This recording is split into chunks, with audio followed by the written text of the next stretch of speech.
want to know what the weak point of a mech is? The fucking pilot. Get away from her, you bitch! His papers say he was a raven.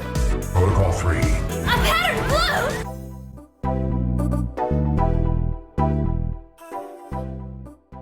Welcome to On the Shoulders of Giants, a giant robot power hour discussing mechs across media, their stories, and why we love them. I'm Alice, and I'm joined by Brian.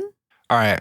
I never want to hear anybody calling End of Evangelion unintelligible nonsense ever again. And Niko. Hey, you found me here doing a beautiful illustration in ink and alcohol marker. But I've heard about something really exciting. It's the computer.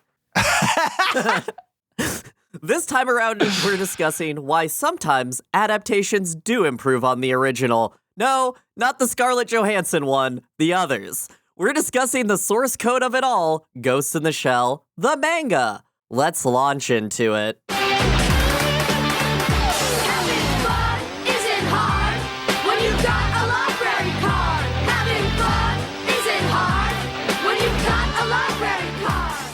Alice, you apologized for Mold of Life, but I don't think you apologized enough. I don't think you did either. It was not a length issue at all. I think you just apologized for the wrong thing. What are you talking about? It's not because it was 127 pages of No, it one was because chapter. I understood what was going on in maybe 3 of those pages. That was the problem. It was because I saw so much ass and tit, I thought at this point I should probably just go look at porn. Like, I should just go look at porn. You don't understand. Those women have to have their ass right in my face. How are you going to have a character in, like, it's a niqab and a hijab and a couple of other things, but, like, basically have a character in a burqa and still give us ass shots? Yo, when that happened, I fucking screamed. I was like, what? Did you guys read his fucking marginalia about that? No. He was like, I put her in a niqab because I was afraid I was showing too much flesh. It's not a math equation, Masamune. What are you talking about? It doesn't just balance out. What? No, it does. It does. That's why That's why so many women have to veil in the world, because the more women who wear Daisy Dukes, the more women who need to veil. So if you are veiling, thank you for protecting it's a metaphysical the state of thing. California. You're so right. Yeah. You're so right. We can do a whole episode on the margin notes of this manga. Okay, so let's jump into it. So today, for The Year in the Shell, we are discussing the Ghost in the Shell manga, where everything started from. So let's kind of jump into it. So this was produced in 1989 by Kodansha. This was originally published in Weekly Young magazine. So it's like Shonen Jump, you know, like with the One Piece and the stuff, but we got titties.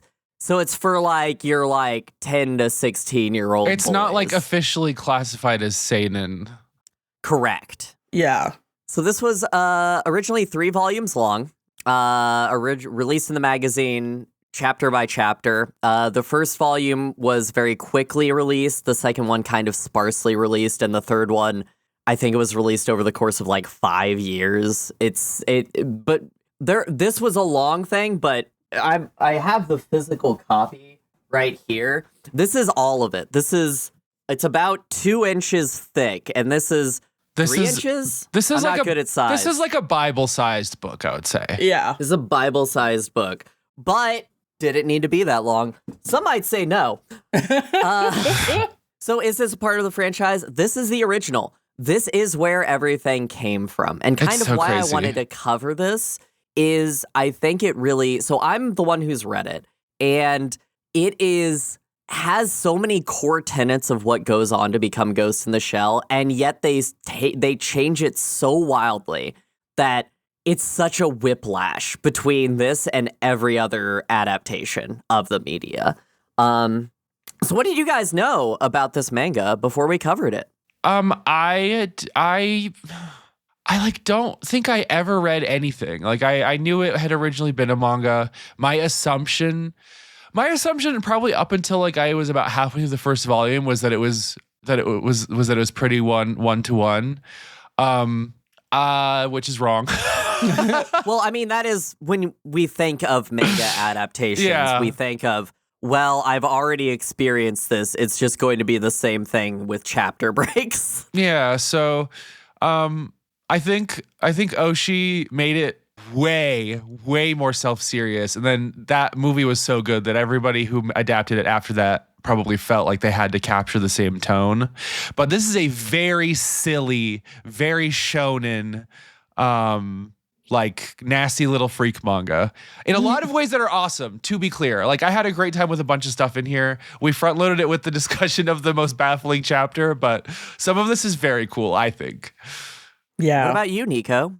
I knew that Ghost in the Shell, the movie, had been based on the manga, but it was one of those situations where, like, I had never heard very much about the manga. With certain adaptations, you will have people who come to you and are like, you should read the original first. Like, you should do that. I've never heard that about Ghost in the Shell.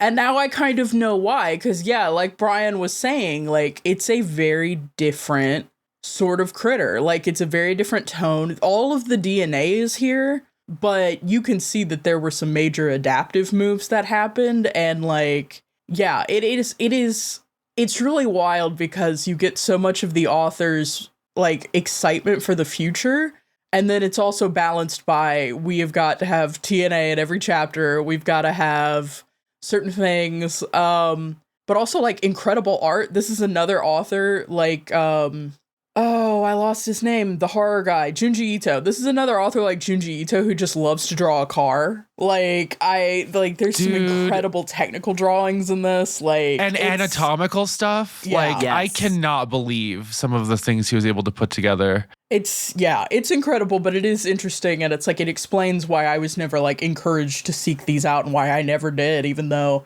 there was a long period of my life where I was just haunting the public library, checking out any manga they had on the shelf. And I, never saw Ghost in the Shell on the shelf, and also never checked it out myself, so. Yeah. So, obviously I read this way back when Dark Horse brought it over to America. And I was Thank you, like, Katy Perry. Thank you, Katy Perry. I just got that. But this is one of those things that I immediately filed away as, oh, the author is dead. Alice had a funeral for this poor man. But what I will say is, to give mad props to my man, is that he was also the artist. And generally when you get manga that is like full of words in it, it's usually like the author is some guy who's hyper spurging about something, and then there's an artist he works with to actually put it on page. The fact that this man went and did the work, I think really shows just how different his mind works than other manga artists of his caliber, and why I think it's so much comes through the page that the Ghost in the Shell committee, who kind of produces everything now, still works with him, because he does have cool ideas. Like, He does. he has fun ideas, and he has fun like art style ideas. I wish he had a little bit more confidence in them so as to not have to feel like he has to have a paragraph outside every single panel explaining why he made these choices. But yeah, there's extensive margin notes from the author, whereas like I've had experience with these before where it's like, usually in a manga it's either explaining a gag, it's either a translator's note explaining a gag, or it's a note from the author that kind of adds to the gag or like has some little tongue-in-cheek aside for the reader. Almost all of these at the bottom of the pages of Ghost in the Shell were either explaining technology or like apologizing for a certain choice that wasn't necessarily 100% accurate to life. And I'm like, my man, it's your show. Man. It's your show. I wish that you would let the panel speak for, like, in the nicest, most respectful way possible. You have got to shut the fuck up, my dude. It's that ADHD, every sentence has parentheses with it, and those parentheses have parentheses. Wow, Niko caught strays on the pod. Hey, I like to think I'm succinct, but I can see an info dump. I recognize one. So the production for this is pretty clear cut. This is a manga author who was published. The end. But I have some other notes. So this was originally called Kokaku Kidotai, or Mobile Armored Riot Police, and then the subtitle was Ghost in the Shell. but officially was just referred to as armored shell. Huh. One of the only controversies that came out of this is in its original localization for American audiences by Dark Horse, they removed 2 pages of hot lesbian sex from the material because American audiences were not ready for hot lesbian cyborg sex. There was outcry, and so in future printing it was added back. Don't worry, I'm putting those 2 pages on the web zone so everyone can see them. I'm glad. See, we're doing real like archival work. Like, obviously, we're against banned books. We're against. So Shiro did a lot of other manga and illustrations. Ghost in the Shell is, of course, the one that he is known for, but he is also known for Appleseed. Oh, fuck. Okay. Right here. These guys. Yeah, Alice, in the intervening time between this episode and the last, did go out and score the Steelbook Appleseed, so we can... it's hovering over us like the Sword of Damocles. Yeah.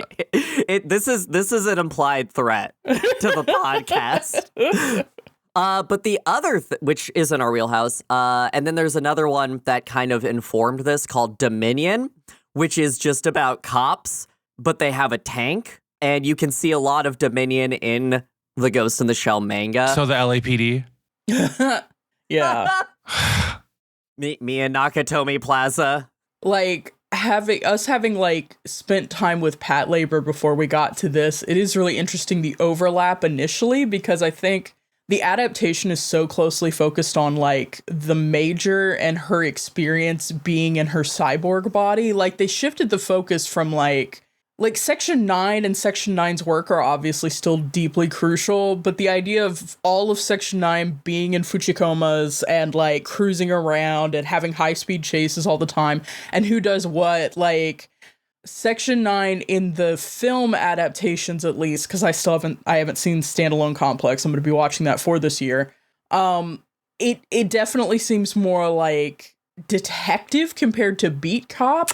Whereas the manga feels more like beat cops, but they have little tanks. Like, they're constantly on the ground mixing it up in this different way. The only other note that I really want to get out there is that at this time, before this time, and after this time, Shiro did a lot of hentai illustrations. Oh, like, wow. A lot of them. You wouldn't know. You wouldn't know. There's a bunch of compilation books that he's a part of. Just... Have fun, go to that Wikipedia and look at what he's attributed to, and it's about like 70% hentai publications. So that's fun. You know, the man's into what he's into. I do think it's interesting when there are artists who mostly, like, their output is more pornography focused. It's something people treat as very shameful over the rest of their work. And normally I'm like, that seems reductive. But also, there's such a clear, like... He does not appear to be able to compartmentalize the two genres. Yeah, especially in the final volume and in one of the chapters that we took a close look at, Mold of Life. Like, there's so much... There's a lot of representation that it just seems like the hentai carried over. Yeah. So, yeah, that's my only kind of gripe with that. So what happened in this manga... Stole this from the internet, boys. I wasn't about to write this. In this cyberpunk iteration of a possible future, computer technology has advanced to the point that many members of the public possess cyberbrains, technology that allows them to interface with their biological brain with various networks. The level of cyberization varies from simple, minimal interfaces to almost complete replacement of the brain with cybernetic parts in cases of severe trauma. This can also be combined with various levels of prostheses.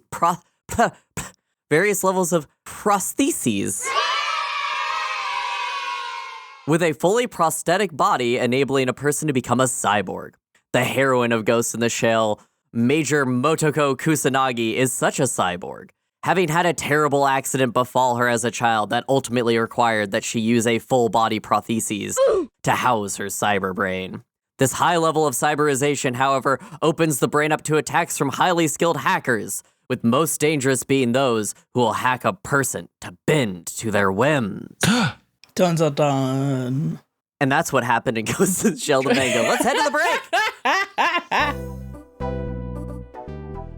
Hey, Niko here in the break. Just wanted to let you know that while this is a podcast, and we'll always do our best to describe visuals we're commenting on, we'll also include links to the mechs and images we discuss in the show notes, and post actual photos on our show website. Along with that, make sure to check the show notes for content warnings as appropriate to the episode. That's all for now. Back to the show.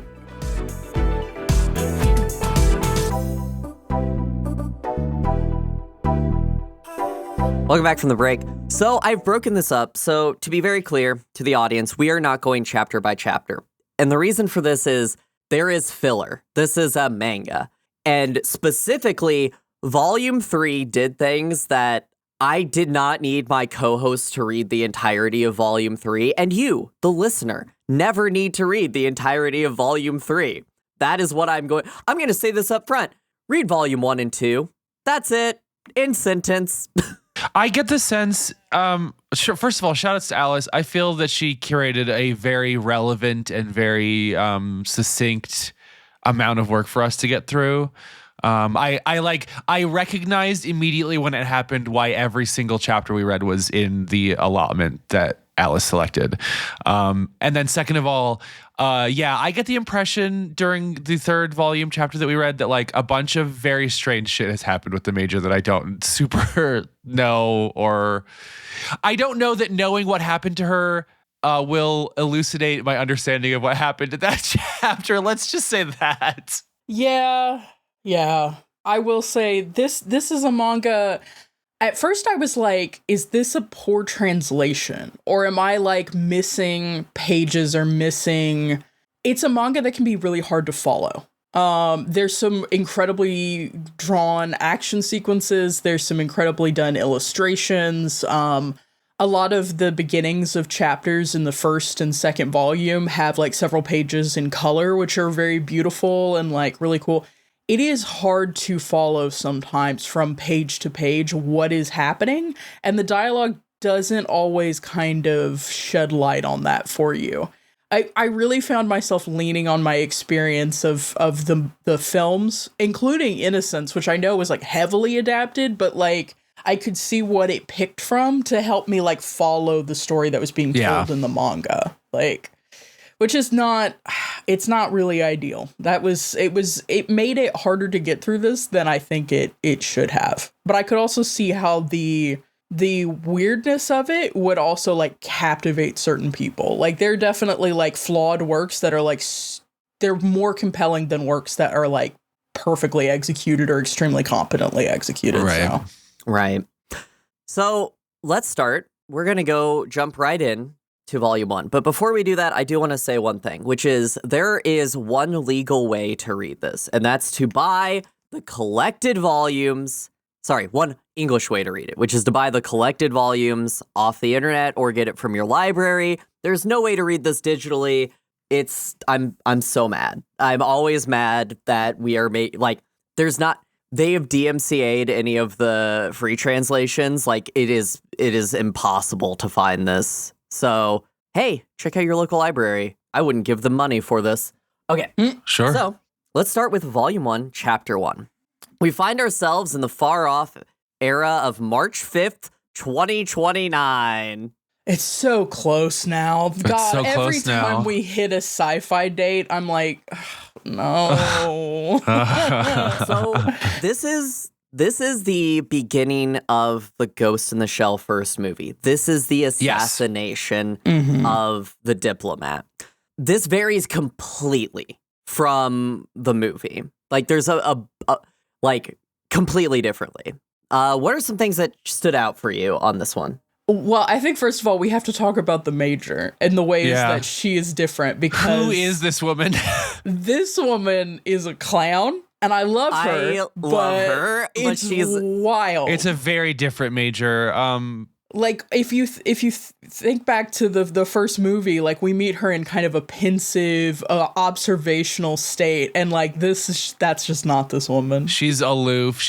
And like this is the Oshi version of the Major. I think is what persists throughout most of the adaptational work. There's a little bit of switch ups here and there. I would say Standalone Complex allows for more of the backstory that this major has, just because of the amount of coverage it's able to have. But to speak of like the thing that we have, I don't think we've talked about in Year of the Shell yet, which is that purportedly a new work is coming out later this year in Ghost in the Shell. And that is rumored to have this goofy Goku ass, like clumsy, bitchy major who I love. But with a different artist. Very excited to see what happens with that. So one thing I do want to start before we get too deep into this first chapter is every single chapter title page is mecha fucking. It's usually one of the characters with a fucked up robot, and it's so fucking cool. This is beautiful. When I got to the one with Bato on the beach, I was like, this one's just for Brian. Like, they just did this one for Brian. He was just like, I'm looking out for you. But it's like a pinup. Like, it'll be the major or whichever character just like sitting on a Fuchikoma or whatever, or like a destroyed robot, and just, again, beautifully executed in ink pen and alcohol marker, which again just makes the third volume it harms me. I get it. We're excited for the future, but like, return with a V to beautiful illustrations in alcohol marker. So one of the big differences is the person who is initiating the arrest in this is Mr. Gorilla himself, and he doesn't know what the fuck Major's up to. I do want to things that they kept, the submachine gun in the briefcase. Yes. Yes. Fuck yes. We actually get more of it. We get more of the design. Okay. The other thing I want to get to is, and this is where I'm gonna talk about it, is the margin notes. So Yo Man just loves to put margin notes that, like, I don't know who they're for. And specifically, I want to talk about on page 10 of the PDF or page 6 of the actual you're manga. gonna open the PDF now? Don't worry about it. I'm gonna read it for you. But as they have them surrounded, there is a margin note because the police are on both sides of them, and it says, the police have their targets surrounded, but if they fire, they'll hit their comrades. I don't recommend trying this, dear readers. like literally just like they have crossfire going on. He's just like, hey, this is bad tactics, but like, I wanted to draw it this way. Like, you didn't need to explain this. Oh, there's a really great post that was like adding a new metric for how I read books, which is how afraid of me is this book, which represents how much the author does not want to get canceled on Twitter. Like, because there are books you read nowadays that are so careful about how they handle everything.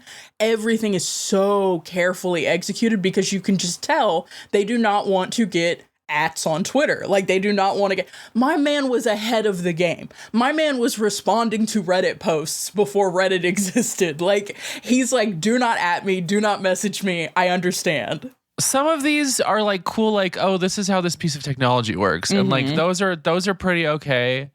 But yeah. But like, people like Ito are kept as hostages until they're of no use, and then exchanged for spies, etc., who have been caught. Thanks? Like, those are things the manga panel should tell me, Shiro. Yeah, there's like, oh my god, the one at the bottom of the page that got me the worst.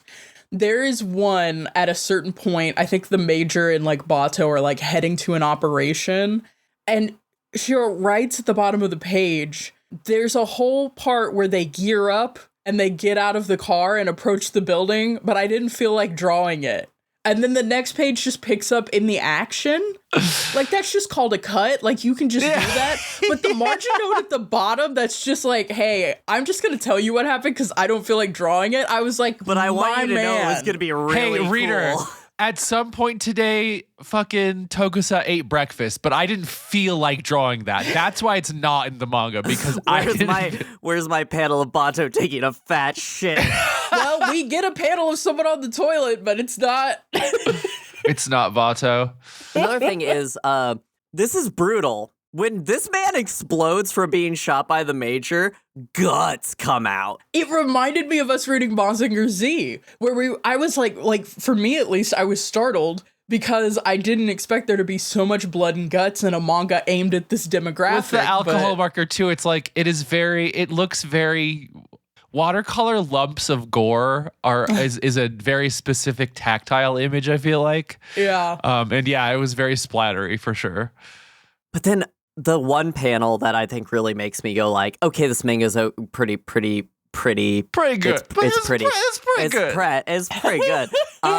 I love the optical camo scene with her in this. It is painted so beautifully, and it's just like, I know exactly what's happening. It's so good. The blending is so cool. I want to say too that like while some of the material conditions are different, I think the preoccupation of this chapter is the same as the preoccupation with the movie's prologue, which is to say that like we're talking about how like in the age of like the internet and cybernetics, like ethnicity and culture are slowly becoming irrelevant. Et cetera, nationality is disappearing. However, we still have this problem where it's like these people come from a different place and they have no money, et cetera. So it's like we're in this very strange flux state that I think the entire franchise pulls probably from this very first chapter. Like this feels like a very foundational thing. Although, of course, I do want to say they get a little bit carried away with it. And at some point, somebody says, just like, I don't have the context for this, and it's because it comes out of nowhere. Someone says, of course, it is deviating a bit from socialism. What does that mean? There are so many times. Okay, and of course, we cannot stress enough that the beginning of this manga happened before the end of the Cold War, which I do love because, like, the Cold War politics and the spy versus spy shit clearly informs a lot of the ideas in especially in this kind of chapter. But it is so funny every once in a while that like geopolitical concerns will come up, and it's so Cold War era. It's like charming almost. I'm like, ooh. And it was also this era, that part of the 90s, where Japan was really like positioning itself to be the tech center of the world and the West. And it's really, it's writing a giant check for itself. That's for sure. That Japan did not cash. So chapter 2. Super Spartan. I just love this little title picture of the Major in a Fuchikoma. God, yes. I love women. the Fuchikomas. We should talk about the Fuchikomas. So one of the major differences between the adaptation and this is that Section 9 is cruising around in mechs, like from the jump, basically. Like they're all in their little Fuchikomas, which are adorable.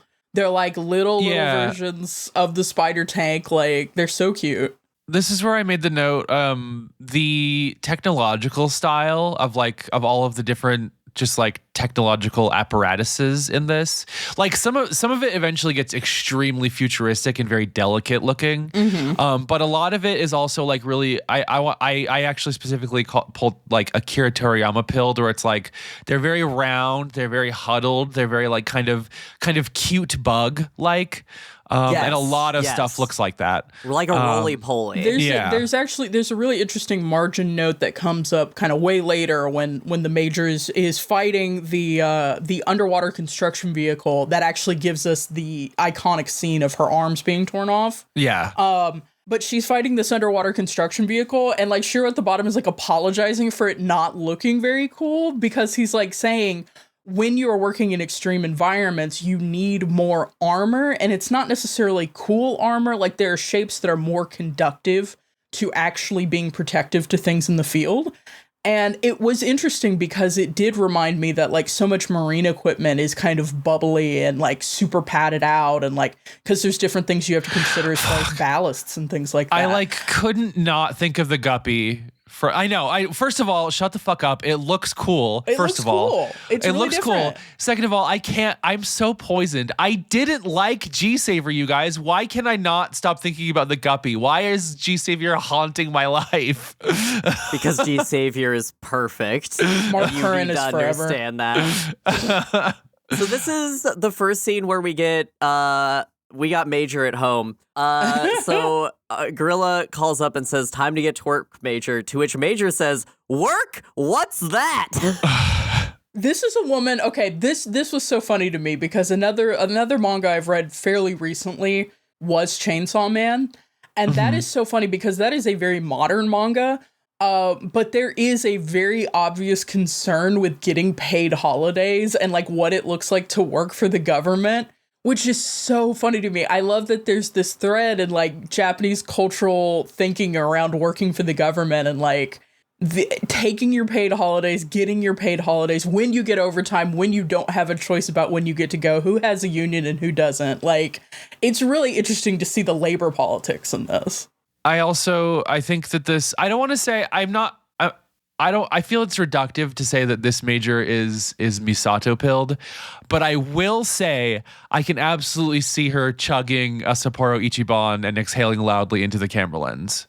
There's like a cheesecake clip of her sitting on a Fuchikoma with a beer, and there's one of Bato with a keg at one point. Like, these people be sitting in Mechs drinking beers, and you know what? I love it. So they get confirmation, they get funding, and she says, okay, around the clock cherry blossom viewing party is over. Now I'm gonna take you guys to a strip joint. No wonder these guys love the major. The major is a man's woman. She's like, I'm one of the guys, y'all.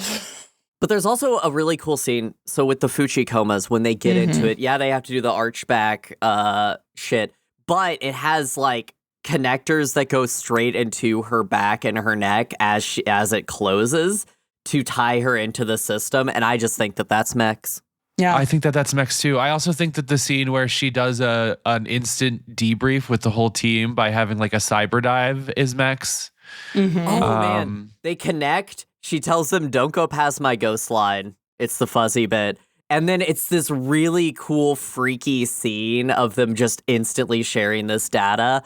And then her getting pissed at them for looking at like, oh, Major, your arm seems a little not as reactive. Have you been taking tranquilizers or something? And she's like that get out or I'm frying you. I like that there's like, if you're going to connect mind to mind, there is a vulnerability in that.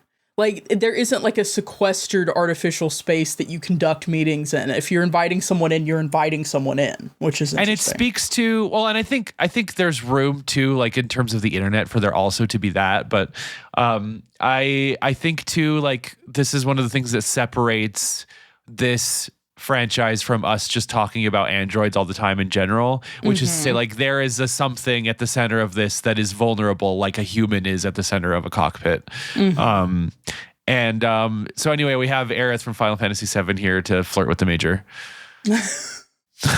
Women also love the Major. This is one of the secretary robots that we see in the series, and she's just full up having a conversation. Don't get attached to her though.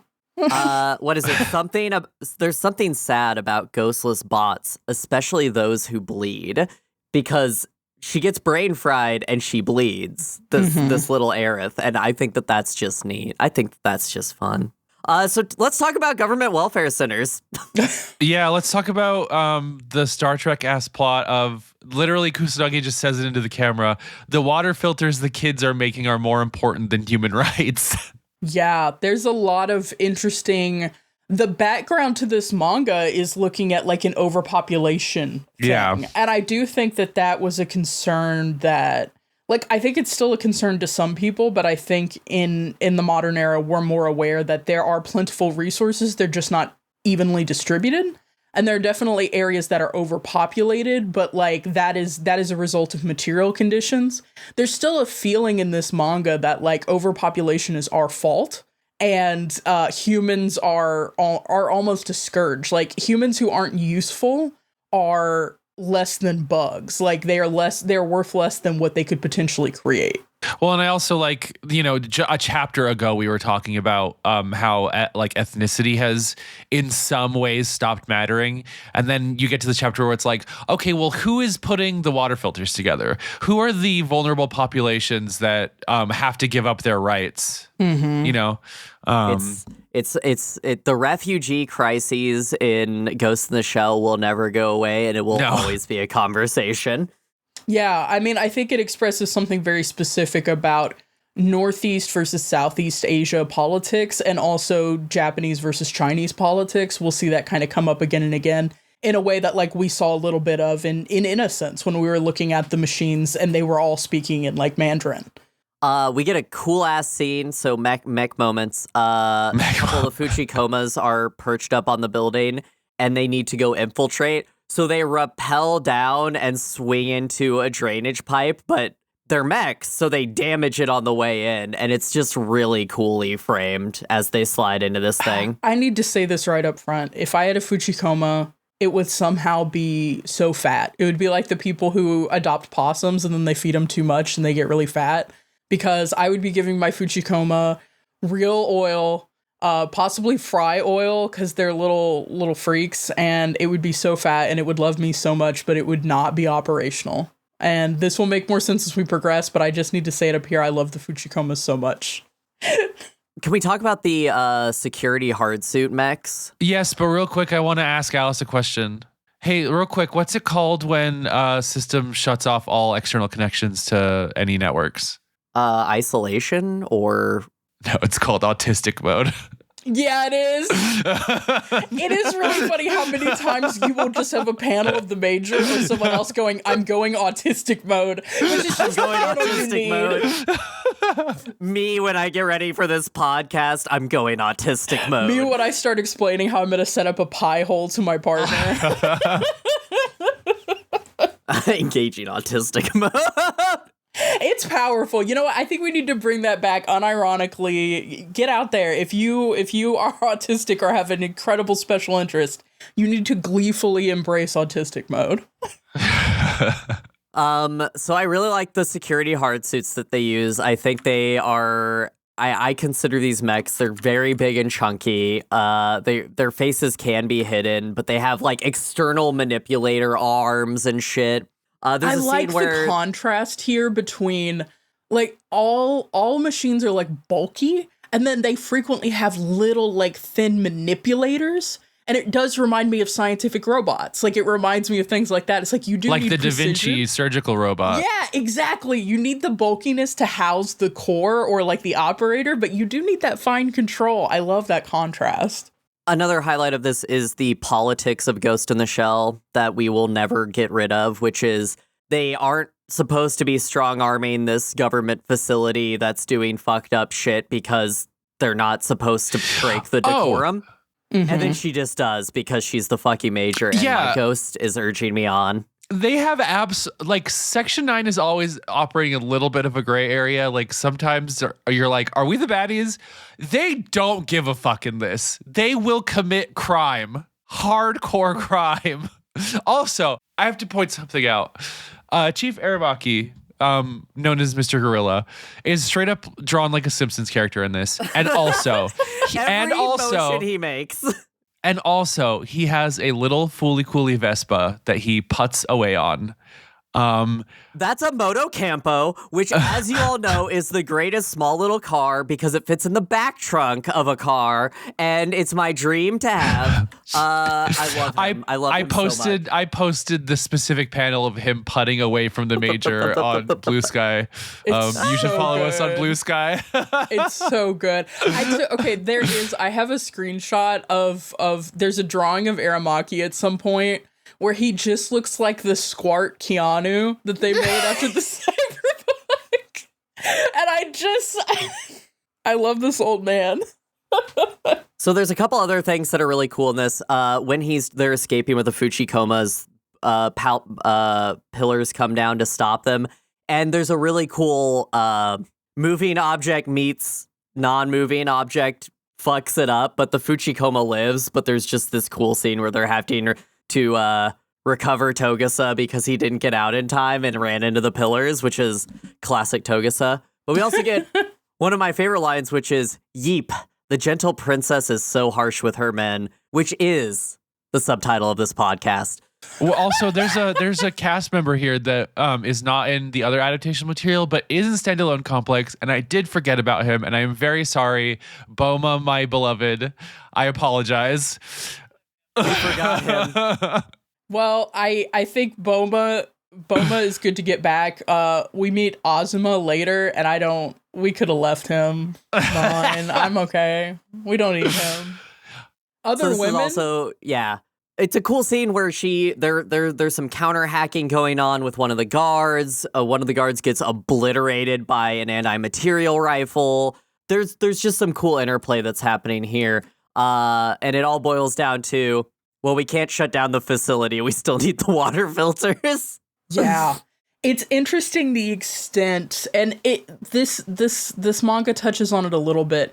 It's interesting the extent we have advanced technologies, but we don't have automation in the same way. And I think it's very prescient in the idea that technology is expensive and human lives are cheap. It's always going to be cheaper to have a sweatshop assemble what you need than have a fully automated factory. And I think that's something we're reckoning with now as things purport to be smart or whatever, and then you find out that they're actually powered by like a data center in the Philippines staffed by people. And that mirrors too like what's happening with people's bodies, because like before it's like you could make, I mean, and this is still true in this world too, but it's like you can make a person with nothing. But to make a person that functions in society, they now have to have a bunch of, cyberpunk accoutrements, otherwise they can't log into Facebook or whatever. And then they go drinking, and Bato comes in and says, "Hey, I saw Gorilla Face's car outside, so I put a firecracker on it." And this is after they're like, Section 9 is funded, and you're all now officially working for me. And Nature's like, "You did what now?" Blows it, but the chief already had his moto campo out, and he says, "You'll have to get that fixed. Bye." But. There's like a workplace comedy element. I think we also have to address, not only is the Major different between adaptations, both the Major and Bato are very different characters. Bato is kind of a meathead dumbass in the manga. Bato's full himbo. In a way that he like definitely isn't. He's way more like chill wife guy coded. Especially as of Innocence, this is not the same man. This Bato is not quoting Milton. No, I've never read Milton. Yeah. So I put it on here as optional, but did you guys end up reading chapter 3? I flipped through it. The drawings are good. That's never not get into a drug-fueled cyber phase vacation with your girls in the jungles. Yeah, I did read this one. This scene. was very funny. Bato like connects with her and is like, "What the fuck is happening here? Everyone's wet. Like, what is happening?" And I'm like, "Dude, don't wire into the orgy." Well, basically, this is the garbage truck scene from the movie. This is the brain got hacked. What's going on? It's just this one for one, pretty much. You want to talk about different tone? The ending of this one versus.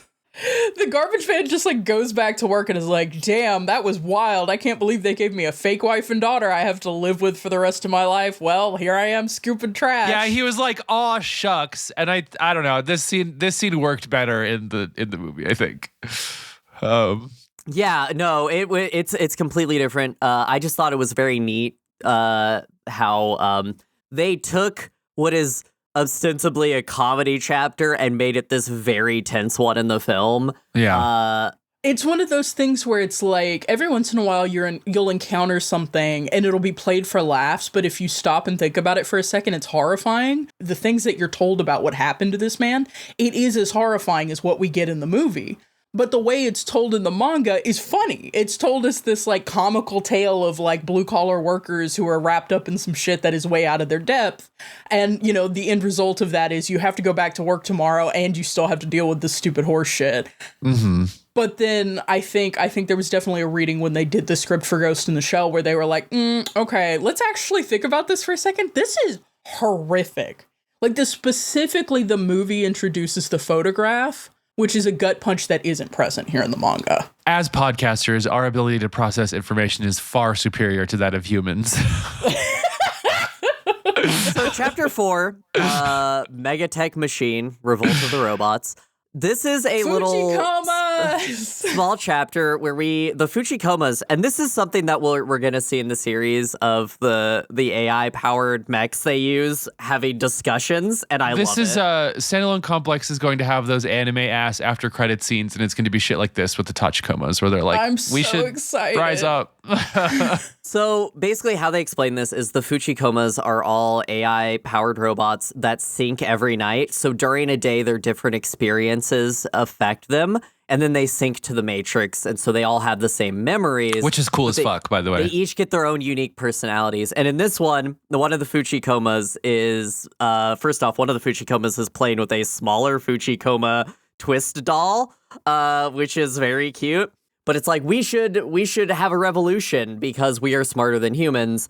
And they go into a long discussion about like, but we need humans, sort of? And it's like, but also, why would we do this? And they have this whole long discussion, and it turns out that the Major has implanted the idea of revolt into one of them just to test the AIs to see if they'll actually do it, and she does this regularly.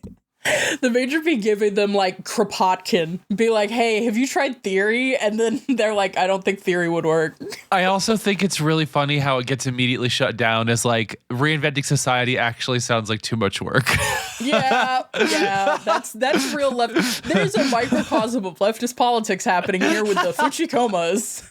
Literally, Bato shows up and says, come help me with something and I'll put the good oil in you. And they're all like, yay, no more revolt. He has a favorite Fuchikoma, which is just adorable to me. I love that's a specific detail about Bato. Everyone else just uses whatever Fuchikoma is first out the truck. But Yeah. Bato has a specific one that he uses every time. It's very cute. I love it. I'm going to love the Tachikomas, but Fuchikomas are the bread and butter of this, and it's so good. But let's get to the next one, which is the making of a cyborg, a.k.a. Nurse fetish wear. I love this is, BDSM nurses. I love... When you are building a cyborg, what do you wear? Thanks for asking. PVC stockings with the garters on the outside of your PVC high-waisted panties, a little bralette, and a giant, adorable medical... like headband. Look, we be What are we making doing? humans, and apparently it's like the sluttiest activity imaginable or something. There's some really cool, there's a bunch of this is just bullshit. This is just a bunch of bullshit, but some of it is really cool technical jargon, like what is cyborg skin made out of, et cetera, et cetera. Yeah, that was really cool. It How is the really nerves cool. connected, everything. And it pays off in this interesting way later when they try to pick up the black market body and it's all molded because it wasn't like, made correctly. Like, there's some really cool technical. You could tell that like there's a genuine interest because one of the things also in the notes at the bottom of the page are often like citations to current like publications or current technologies that were existing. And you could tell that there was a very clear interest in science and then extrapolating directly from ideas that he literally witnessed. Like, this wasn't so much making up things from whole cloth. It was reading a fun article in Wired and then going like, well, how crazy could we get with And he this? has little citations for it too. Yeah. The thing that I like that I think Niko probably popped for too is that Kusanagi makes some flippant comment about how it's like we can't be sure if we're just making robots instead of placing brains in actual people. And it's been too long now since I've read it, but somebody says if it were possible to create robots that close to humans, they would just be humans. The only thing that would be different is their appearance. Yep.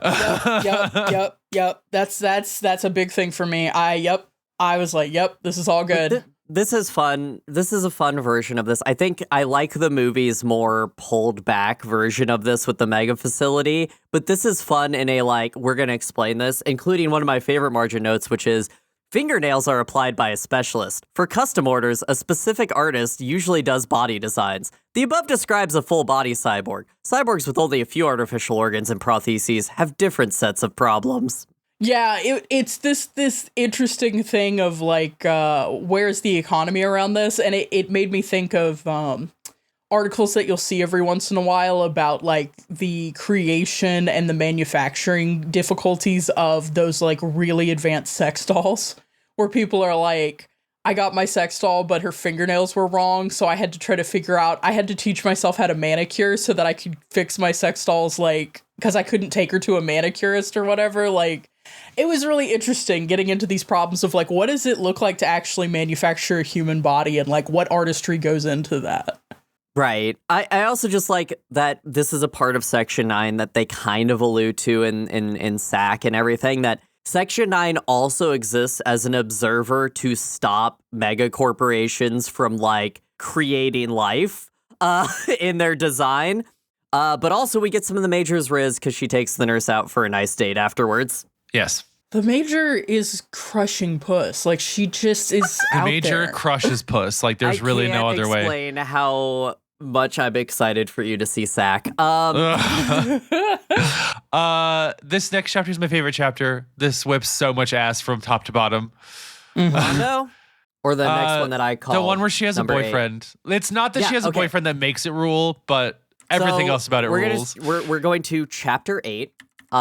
In which, sadly, we learned that the Major is bisexual. Hey, shoutouts to bisexuals. Wow. Be dating other people at other agencies and running background checks on each other erotically. I think that's incredibly funny. That is maybe, to me, one of the funniest details of this relationship, is they're both like, you better not have run a background check on me. And of course, they both ran background checks on each other extensively. Because her boyfriend works for Section 1. I just want to talk about how Fucking breakneck the Section intro 1. to this is, which is to say she's having a domestic moment with her boyfriend who works for Section 1. Then someone tries to bomb her, and she is immediately like, hey, it might be this guy that I may have tricked into killing his own 16-year-old son. Just Half page to a war crime. So they're literally, they're having their morning, and then suddenly they get the drop, and she just starts blasting because that's my Major. She Through takes the out this door, the fucking shotgun is assassin. fired. That oblitterates your miniskirt instantly. Yeah. But doesn't ruin your stockings entirely. Doesn't ruin your stockings entirely. Nope, that's important. There's C4 bomb, it explodes. There's this whole, like, everybody rushes to make sure the Major is okay, which is funny because they run to the hospital and she's sitting there with her boyfriend and they're, like, wrapped up. And they're like, oh, my section got here first. You owe me $5. Yeah. It's very funny. So it is this guy who she tricked into killing his own 16-year-old child. His name is Soma. He has, just to give it, just because this is weirdly convoluted, he has promised Section 1 info on a criminal if they help him bring down the Major, basically, is what has happened here. Yeah, Section 1 has basically made a deal where they're going to hand over a different section's operative because it's more important for them to do a huge bust. Yeah. I believe this is a drug lord that they're bringing down. Like, this is obviously, there's serious valences of, like, Vice versus, like, Murder Squad or whatever. Like, there's interdepartmental politics happening here, where I think there's also an assumption that it's like, well, we'll say we're handing over the Major, but we have no real ability to do that, and Section 9 will probably back her up, so there's no real potential loss for us here to make this deal. A note that I really like here. So basically, we get into a warehouse shootout, and Section 1 brought a think tank, which is what we call the six-legged mechs in this universe. The think tanks, they're mechs. But I love the play of words. I love that. I love that. I love called a it so think tank. much. Yeah. I love the. It's like an armored Fuchikoma looking thing. It looks a little bit clumsy, but I like a lot of the stuff that happens with it. But what they I love- specifically say this is. Let me have my reveal, bitch. Stop trying to walk over me. I didn't finish my statement, okay? What I love is that he calls it out as having seen it at a weapons show. It's a German think tank, which is so much world building in one statement. And then they're like, oh, but it has a Japanese style head unit. Whoa, fucking awesome as shit. I love it. And what I was going to say is that the visual design is clearly different to reflect its different origin. Like, all of the Japanese style, like, mechs and Fuchikomas that we've seen so far have that rounded, bubbly appearance, and this definitely looks more like, it still has, like, the spider design, but it looks more like a Panzer. It looks more like a tank. Yeah, totally. It looks like edges. I was going to say Panzer's totally the thing. It's like, specifically, yeah. Mm-hmm. There's some really cool scenes where the Major fights this in close combat. She gets her ass whooped. It's awesome. Yeah. It looks great. One thing I really love about this scene is the contrast between the Major just getting absolutely obliterated, but, like, not really being worried about it, and, like, Togusa getting injured.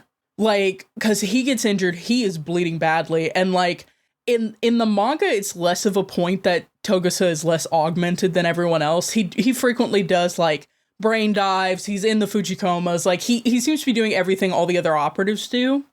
So it's not as emphasized. His having a family is emphasized, but like he's not emphasized as being physically different from the rest of the unit as much as he is in the movies. But like it's very clear here, the Major is willing to lose arms, backflip, break things, like lose parts.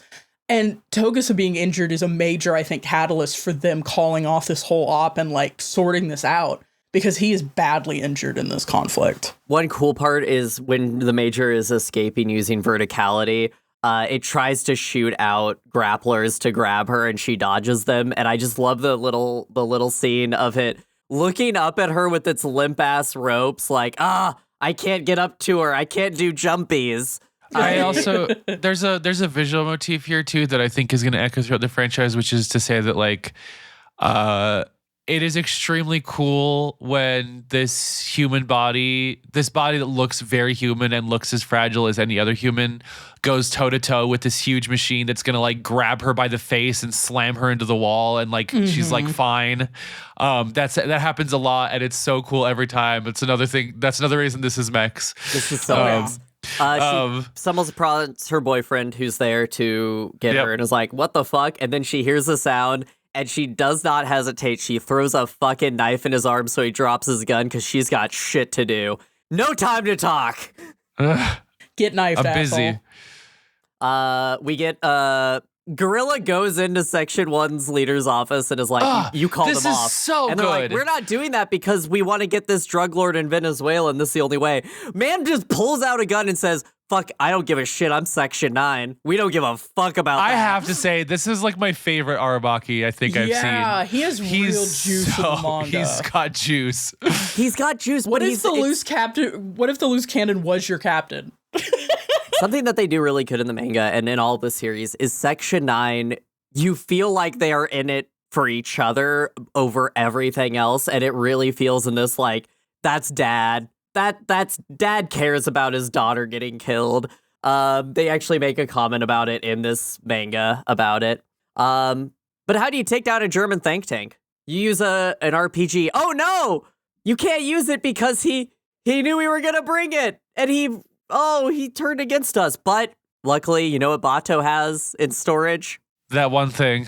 Standard issue big gun. That one guy. Bato just, there's a moment later where Togusa also pops off with the armory, but I love whenever they're like, yeah, don't worry, I've just got big gun over here. So he blows it up, guy ejects, gets punched by the boyfriend, and then Bato knows, just throws Major a pistol, no hesitation, blows his fucking brains out, 6 shots to the head. Women! Women be shooting. I support women's wrongs. Yeah. And the best part, we never see this boyfriend ever again. Yeah, he vanishes. He's like, you're too much for me. And yeah, she is. So we're gonna jump to chapter 11. This was such an interesting... It's really interesting to read the first volume of the manga and see how much the script for the first movie just distills out of this. Because there's little moments, like that previous fight, that is the moment where the Major, like, evades the tank until it runs out of ammo.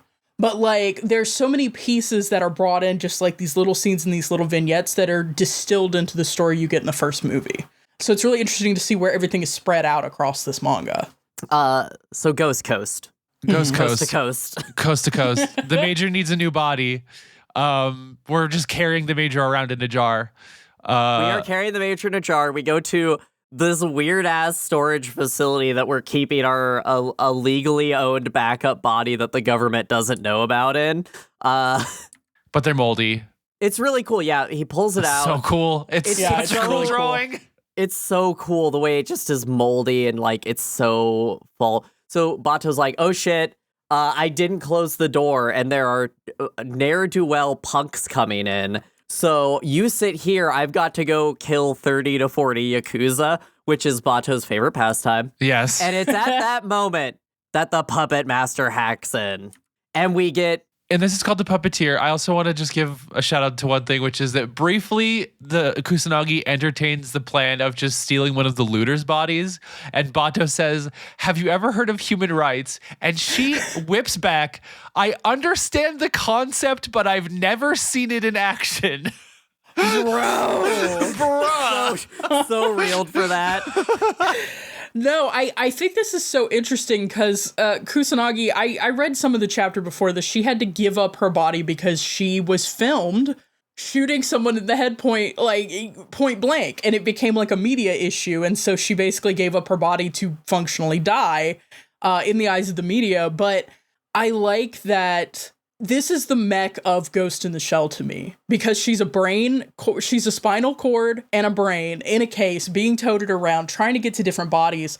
And she brings up that idea of taking a looter's body. And that's ultimately what happens. Like in the movie, Bato goes to the black market, finds like the child doll to put her in as a way to give her a body again. In this, it's like these punks show up to raid this open storage unit, and Bato like kills them all except there are a couple full body androids and takes one of them, or cyborgs. It's interesting the way this plays out compared to the movie, especially the difference in what body she gets. Yeah, let's talk about the merge here. So the one in the movie is a short conversation about merging consciousnesses.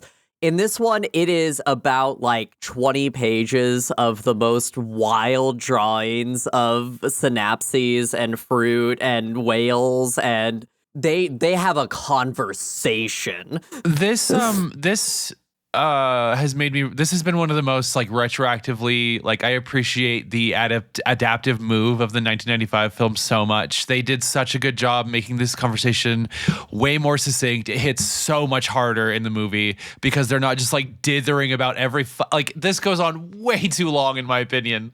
But it is cool how it's I actually like the context for it a little bit better in the sense that it's like quote unquote I need a new mech quote unquote type situation, you know what I mean?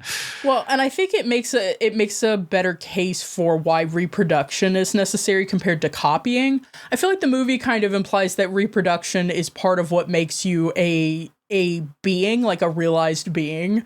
Death, like the ability to die, reproduction, like so the puppeteer wants to do this because it is a part of becoming a being.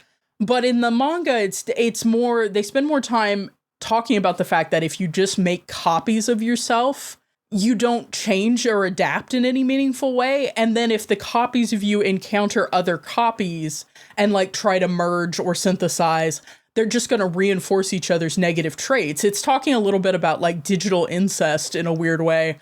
And that wasn't, I don't think, as much of a thing people were thinking about until like, this immediately made me think about AIs taking in AI content into their own training models. And like, so you get things that were artificially created, feeding on other things that were artificially created, and basically creating things that are incomprehensible because they're just feeding off of bad data. So it makes a better case for why the puppeteer would want to actually like merge with a different entity and reproduce in that way, so that there was something new to the being that followed. And it is cool too. I have to give a shout out to the fact that it's cool that it's intercut again with Bato's favorite pastime, which is just murdering Yakuza. Yeah. He just loves doing it. So I think that's cool. We get one note that I do want to call out is in the epilogue. The ending line is, "The net is vast." Yeah. Versus the movie version, "The net is vast and infinite." And I think that that's just a small little change that I think adds a lot to it. Another small little change is the body that Bato sources from her from these punks. He assumes is female. He does not. There's gender shit in here, but he sources a adult male body, and he seems thrown by it. And the major's just like, yeah, it's whatever. Like, my body that I have doesn't really matter. And I was interested in the adaptive move here because, like, obviously Bato just sourcing a body on the black market allows you to cut out all of this random shit with the storage unit and the punks and the fight and, like, all this stuff. So, like, it condenses stuff in a way that is helpful. But I also think it's interesting because the move to source a child in the movie seems to reinforce the idea that there has been reproduction, like that the Major is now a new entity, is like a child entity in the sense of now being the product of parents and is being a new entity, whereas the body in this one is like a thing of pure utility. But of course, like as a queer person, I was very interested in like the Major just like totally adapting to being like, well, I'm in a masculine body now, but like that doesn't really bother me. Like what matters is what's on the net, this like transhumanist like idea of that. I thought it was a really interesting difference to like look at. Right. So that's volume 1. We now have to talk about volume 1.5. So this doesn't have a volume 2 originally. Originally 1.5, which it's still called that, Human Error Processor, was the continuation of the story Sans Major. I only put down 1 chapter for this, and here's why. You've seen Innocence, so this is where that comes from. But this is basically side stories from Section 9, the manga. They're just doing some cop stuff. It doesn't do anything too crazy interesting or even mech interesting up until we get to Drive Slave. I skipped Drive Slave Chapter 1 because it's just all building up to this fight with a robot. And Drive Slave Chapter 2 is the fight with the mech. So that's where we jump in, is the Major is back in a Major-like body, working with Bato, who is still with Section 9, to fight something. Yeah, she's been hired as an independent contractor, as like a hunter to track down a missing woman, the lover of her person who she's contracting with, who is himself a robotics expert. There are a very cool detail in this are Major's little bees.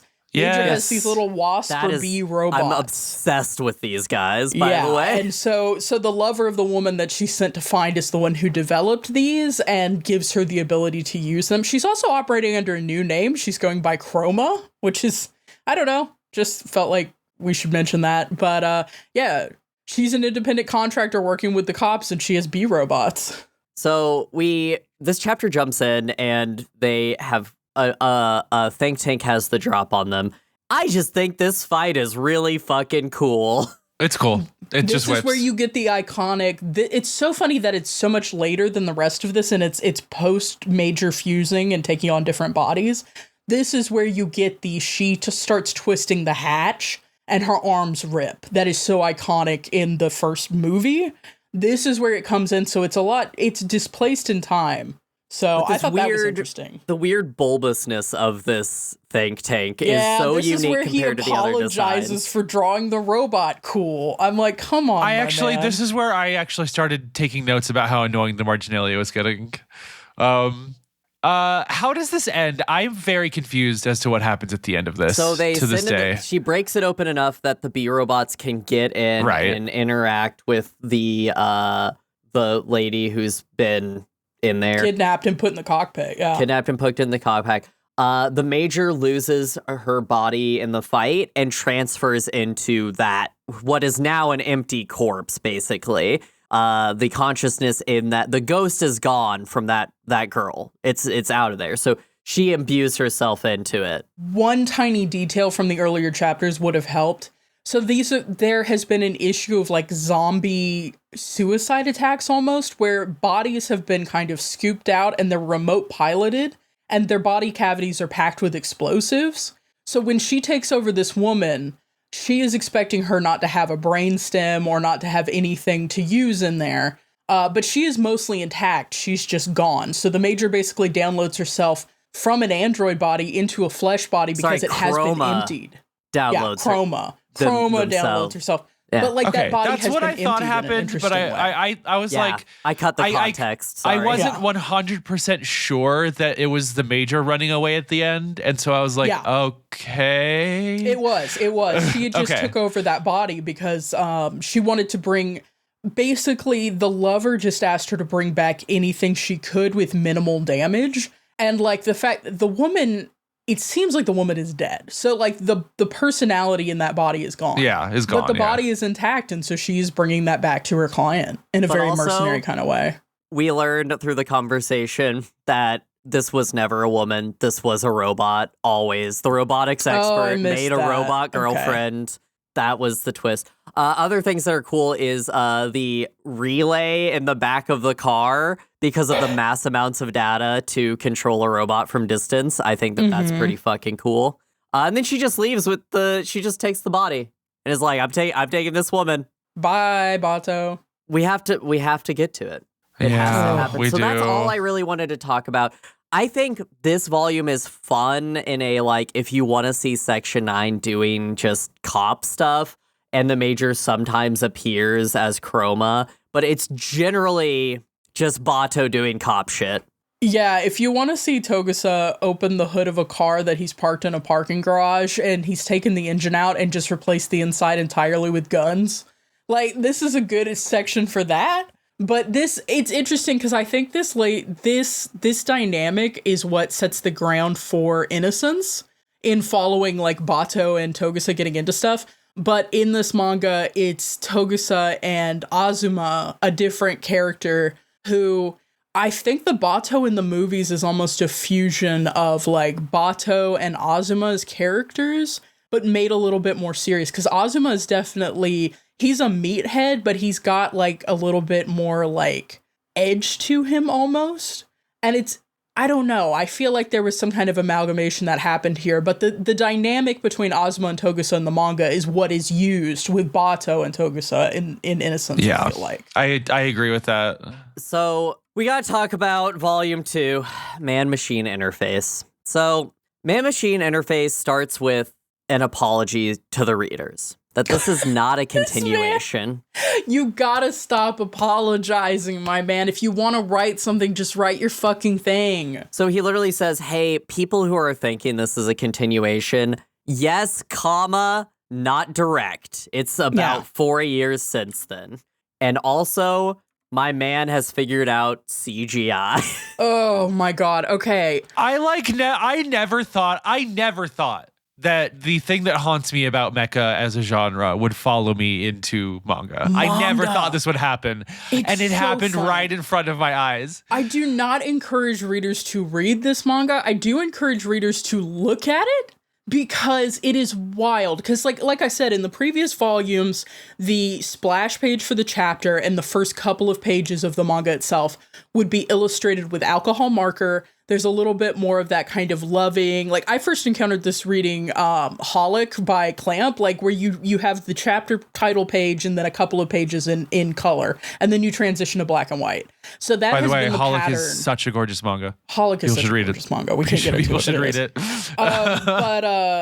But Mold of Life kind of starts the same way, except it is so clear from the jump. As someone who was in lectures on how to do digital anime or digital manga illustration at conventions in the early 2000s, it is that. I do want to give one note from the prologue before so I'm just going to be honest. We're just skipping to the last chapter of this because you really don't need to experience this. It is just gobbledygook. But here is the context for what is happening in this volume. Instability occurs every 1,000 years in the 3 trees of the Gizatine space-time universe. You've been specially chosen for this assignment, O Seeker. We need you to investigate the appearance of one of the most complex phenomenon in the known universe. And Section 9 is here to help. So we've introduced a new girl who is going to be our protag, and all she exists to do is to go into the space-time conundrum that is happening. That is the volume.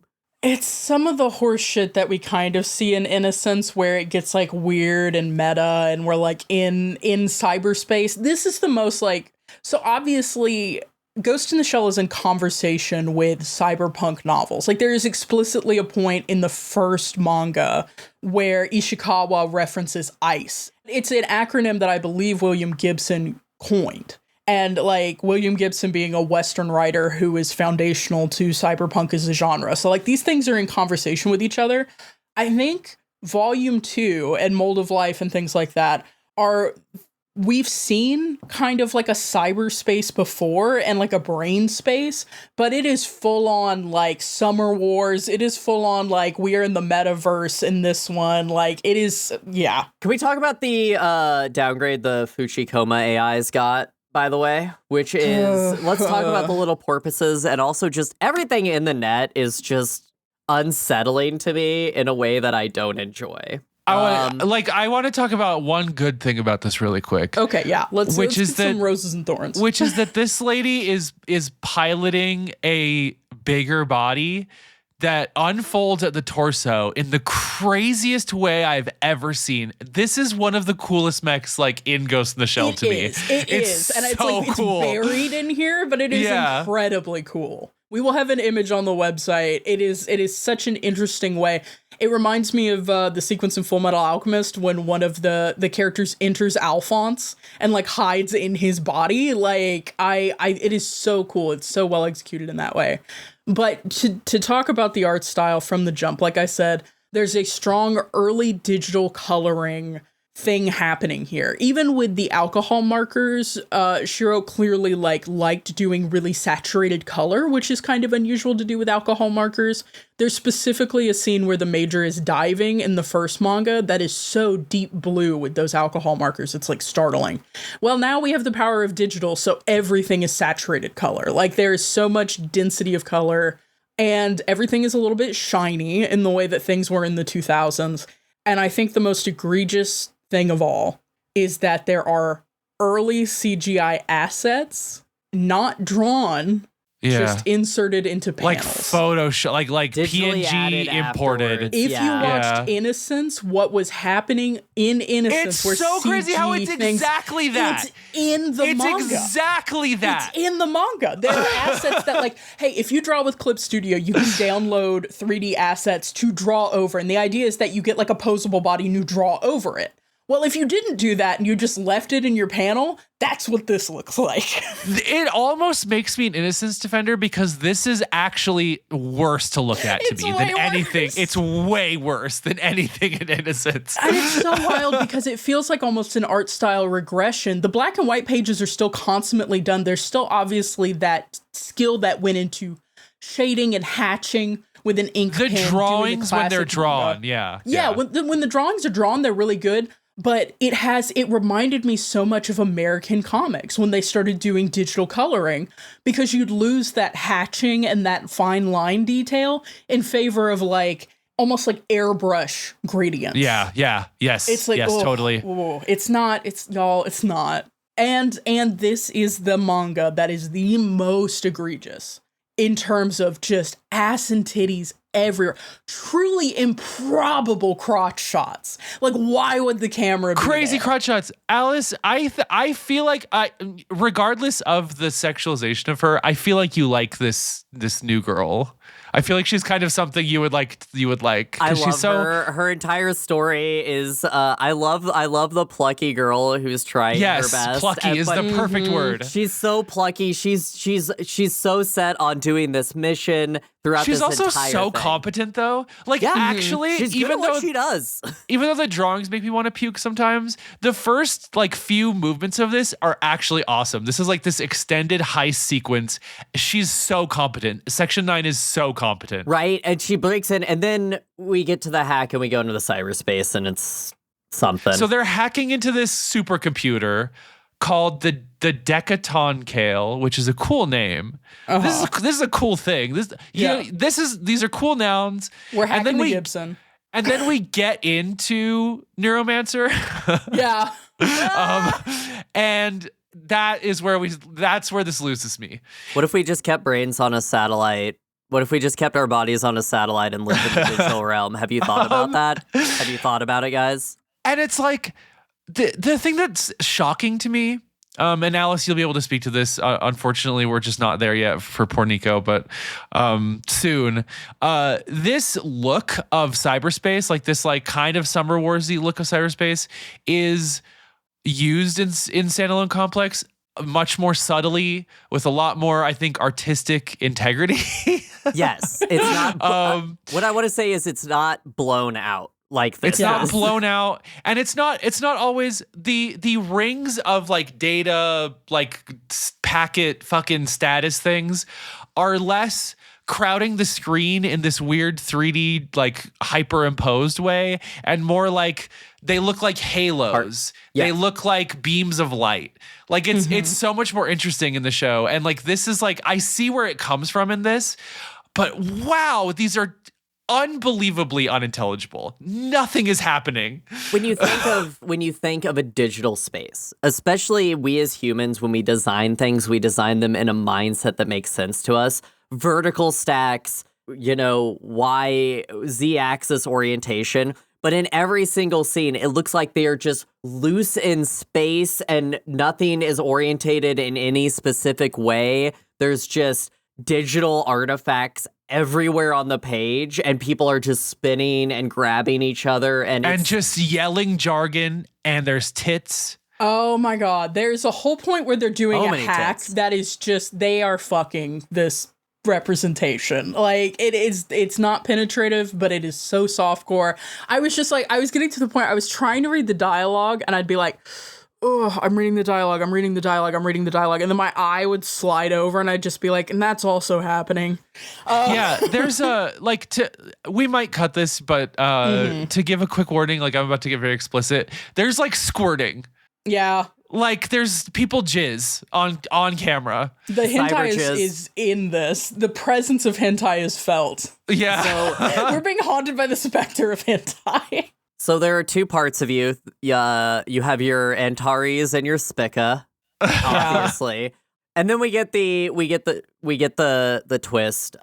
Pretty late in this chapter, that our main character is just a version of Motoko. Mm-hmm. It is Motoko 11. This was a little obvious to me from the jump, because when we first see Chroma in 1.5. She looks different. She has a different skin color. She has slightly different facial features. She has a little bit different hair. So the moment, and this sucks, but I'm just going to be real with you. There are no women that are characters besides the Major in Ghost in the Shell. So, like, a solid guess anytime you encounter a woman who seems to have a personality in this manga, she's probably a version of the Major. Because, like, every other woman is not a person. That's a really good point. They just aren't. Their fetishes or their backgrounds or their sex robots, but like Motoko is the only woman. Can I just real quick, we're not exaggerating when I say it's impenetrable speech bubbles and drawings of naked ladies floating through unintelligible cyberspace for 100 pages here. But my impression of like kind of what's going on is that this supercomputer is so powerful, it's doing something metaphysical that's a problem. And they're figuring it out. Yeah, that's all I've got. There's a funny detail here. We didn't talk about because it was mentioned in the first manga. The world of Ghost in the Shell is also a world that has psychics and espers. It is very briefly mentioned when the Major is deep in her dive initially into the destroyed body of the puppeteer that Aramaki reaches out to a psychics division. And he gets blown off by both of them in a way that is incredibly funny. There's the psychic that's like, I foresaw that you were going to call me, but I've got real work to do. And then hangs up on Aramaki. It's so funny. But like, it establishes in this like throwaway bit that this is a universe where like ESP is also happening at the same time as this hyper technology. I read that stuff, but like I missed the context where they had made it explicit that was. I thought psychic was a cyberpunk term like being used for.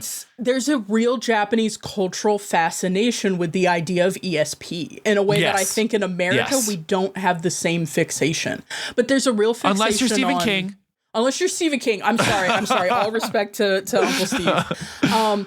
But like there's a real fixation, especially on scientifically attempting to prove that ESP exists. Like this is something like if you've read Mob Psycho, it is almost Akira. Like doing parody of that. Akira is also doing like Akira. I guess Akira could be happening over there in this. Yeah, literally. Like there's such a fixation on both psychicness, but not just like phone psychics, but like literally testing it and trying to prove it scientifically, which is so interesting that it's happening at the same time. All of this say Chroma meets Motoko 11. They have a conversation about what to do with these supercomputers. Chroma's in a niqab. No. Chroma's. Or wait, who's in a niqab? Who's Chroma? This is what I mean. That's Antares, and is the one in the niqab. Spica is the one in the blue dress. Antares has become Muslim. Yalla. Like, I love that for her. Now, she does still occasionally have her ass out for no reason, but I think that's just the Motoko in her. So we also get our girl who's having the seance about all of this, just has a quick conversation with her, and then Chroma shows up and is like, I'm trying to make my own silicon-based life form to embody. Hey, what's up? I'm just trying to make my own silicon-based life form. Which I believe is true about all internet memes. Memes can endure the 4 Buddhist sufferings of being born, aging, falling ill, and dying, but they're also a new life form with continuity. Metal Gear will literally never leave us alone. But also, I believe Lost.jpg can escape samsara. I need you to leave. So there's this cool scene where they decide to deal with it. She wakes up. The government is breaking in with the coolest breaching hard suits ever that get no play at all. Yeah, there's some cool robots in here again. There's some cool. I want to talk about just a couple super fucking sick drawings that happen here in the midst of all the bullshit. One, unfortunately, it leads to the aforementioned most improbable panty shot of all time, but it is extremely cool when she gets backhacked so badly that she has to jettison her own physical arm. Yeah. Yep. That is so cool. And then there's another totally contextless. I have no idea what's going on here, but there's a drawing that looks like basically what if Lilith from Evangelion was like a cyberspace thing with wires and tubes. It looks incredible. Amazing drawing. That's it's just very gorgeous. Yeah. Now that we've kind of gone through all of this manga, and we have to do the epilogue. We got to talk about what happens. The epilogue.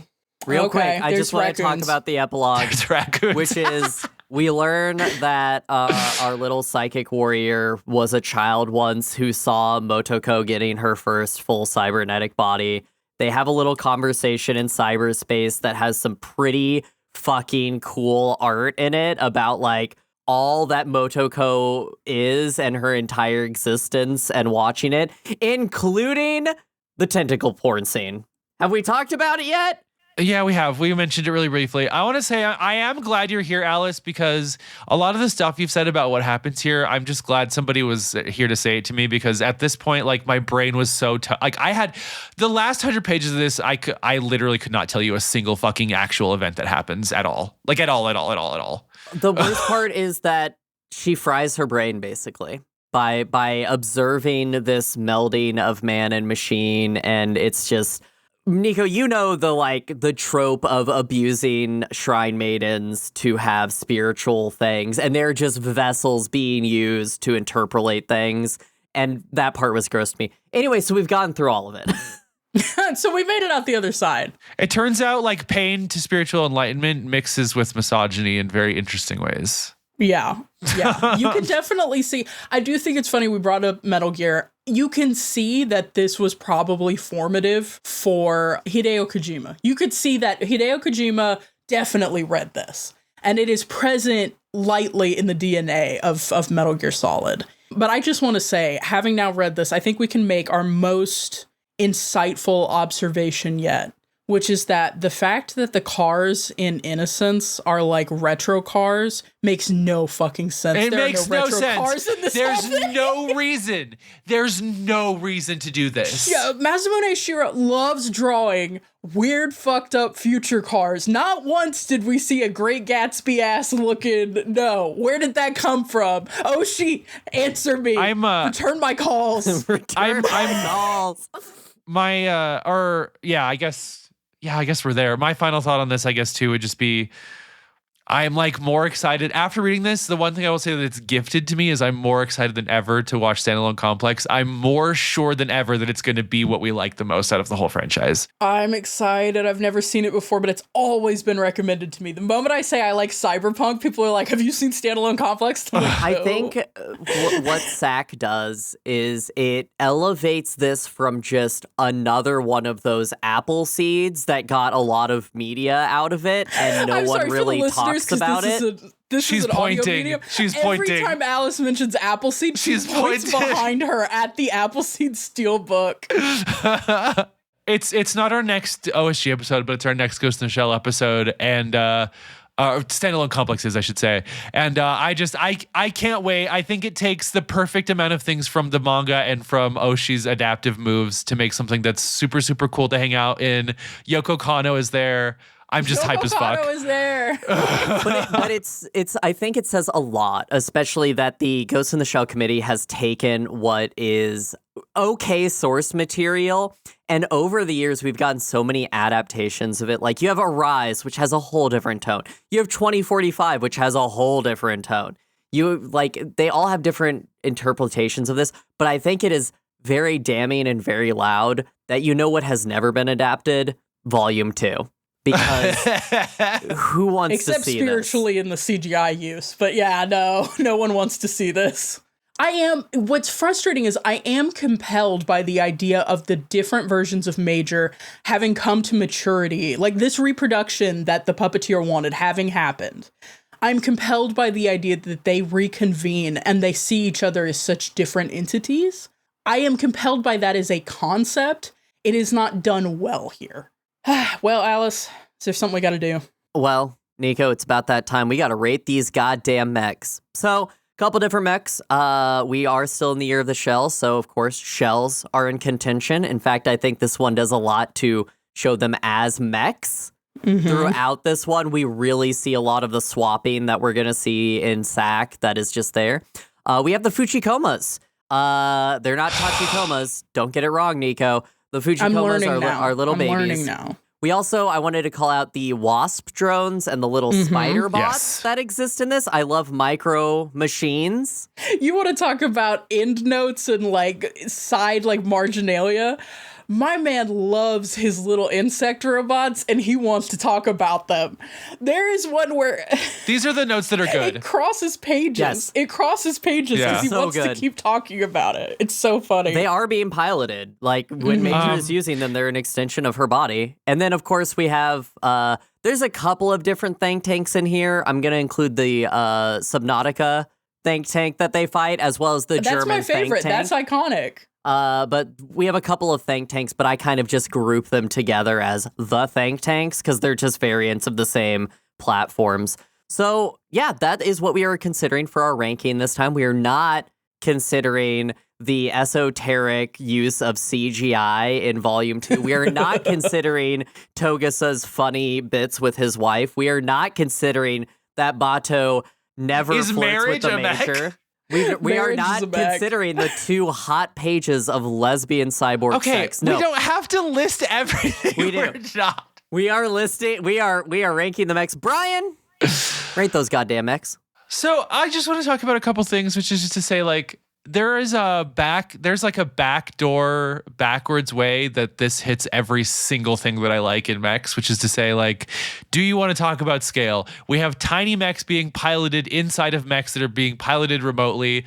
We have, I'm gonna say it. I'll withhold final judgment until we get to SAC. I think I like the Fuchikomas more than the Tachikomas, just appearance wise.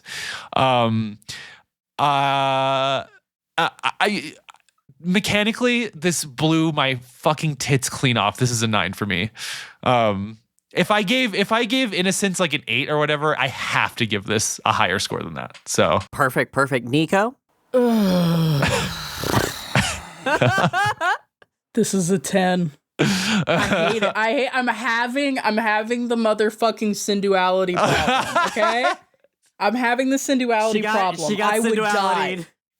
I would kill and die for the Fuchikomas. I would kill and die. That's what I mean when I said earlier, I would have the fattest Fuchikoma. Bato is giving his Fuchikoma real oil because he spoils it because he's attached to it. I would be giving mine fry oil. It would be can I get the oil they have at the donut shops? It's tasty. And I would be yes, my beautiful darling. I would go get that for you. And it would be fat and it would have hard time moving around and its joints would be seizing up all the time. And I would pet it and cosset it and love it forever. I love the Fuchikomas. I love that they are a group AI. They are normalized at the end of the day. All of their memories are shared collectively, and they have little different personality kind of models, but they are kept from becoming truly separate entities because all of their experiences are normalized amongst them. That is such a wild concept, and it's 2 pages. It's just incredible. It's so good. I agree. I love the Fuchikomas. I love anytime you see an opposition tank, it always looks good. The deep sea one, again, I love We Are Haunted by the Guppy. I love industrial Haunted by machines that it. have very special purposes. Like, it's just, I'm sorry, it's just good. I hate Volume 2 harmed me physically. Came into my house via Alice and beat my ass. And still, I was like, damn, this was an experience I wouldn't give up. And again, this artist, agreed. like Junji Ito, Masamune Shiro, loves doing technical drawings, and it is just so gorgeous. Every chapter splash art looks incredible. I want to print them and have them in my home. And the censure for me, I'm starting to think of this as the Niko indicator. When I pull up a shop page to try to find models to buy, I have to give it above an 8. Like, that's just, I don't like to buy things. If I am like, where can I buy this? It has to be at least an 8, and this for me, unfortunately, is a 10. Sorry, no Fuchikomas. Yeah, you can get Tachikomas, but I don't think you can get Fuchikomas. You can get a lot of little weird guys. I'm seeing what I can get. Imagine holding a Fuchikoma and just rotating it gently. If I could hold a Fuchikoma in my hand, it would fix me. Yeah. So I had to consider this one a lot because I love the Fuchikomas, and I do kind of agree with Brian. We'll get into it, but design-wise, I like them more than the Tachikomas that we get. Especially when there's every splash screen where they're like open, or there's parts of them out, or any part of it is moving. The Think Tank fight is just so peak mecha. The way it moves, the way it interacts with the environment, which in a drawing, to get that like kinetic energy to it is just really cool. I love the wasp drones. I love the spider bots. Every single time the Major or anybody fucks with shells and jumping between people, or just the interaction between the cyborgs and Fuchikomas or whatever. However, I have to knock it because while I do consider the shells their own form of mecha, we don't get what I consider a mecha on mecha fight. Like, there's no equal fight in any of this. There's no, cyborg versus cyborg beating the shit out of each other. There's no Think Tank versus Think Tank. The Fuchikomas never fight a Think Tank, which I think would have made this even cooler. So for me, this is coming in a little softer at an 8. Wow, Alice is showing real restraint. But beautiful in many ways, yeah. I found a Fuchikoma figure. All I need is a cool $166.50 plus $13.20 for UPS. USPS ground advantage. Oh, except it's located in Denver. Brian, can you go Can you go mug someone for me? I need you to just mug someone real quick. Because there's a beautiful hot rod red Fuchikoma figure that seems to no longer be made. That's the Major's one. So, okay. Yeah. I'm going to pull back a curtain. Fuchikomas come back. So we'll talk about that later. I'm going to be okay. Hey, everyone. You're going to be okay. It's going to be okay. It's going to be okay. Wait, did you scroll down and see the one which is Major on top of a Fuchikoma head as a model kit? A lot of people are 3D printing these, and I have been resisting getting a 3D printer, but Okay, but that doesn't matter. This manga's done, and we don't need to talk about it ever again. But we are going to talk about something else after the break. It's a game.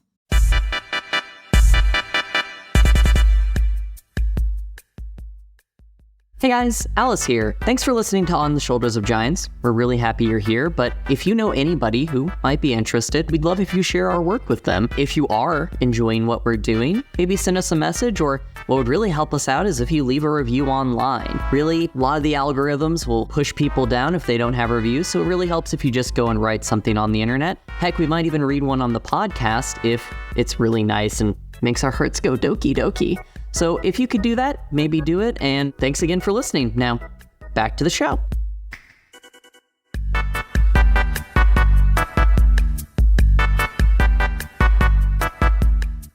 Okay. The game this time is called Anime Adaptations That Aced It. So, anime adaptations of manga have happened from time immemorial. That is where anime came from, right? We all know this. Yeah. And throughout the years, a lot of adaptations have been bad, real bad.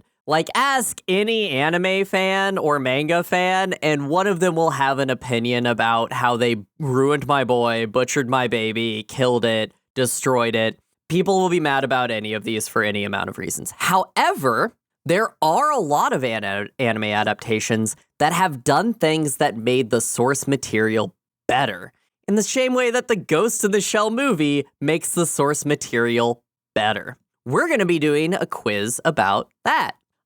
Standard rules, I'm going to give you 3 options. You're going to try and get the correct answer, and there is stealing. But we are going to be talking about the anime adaptations that were good and improved on the source material. Make sense?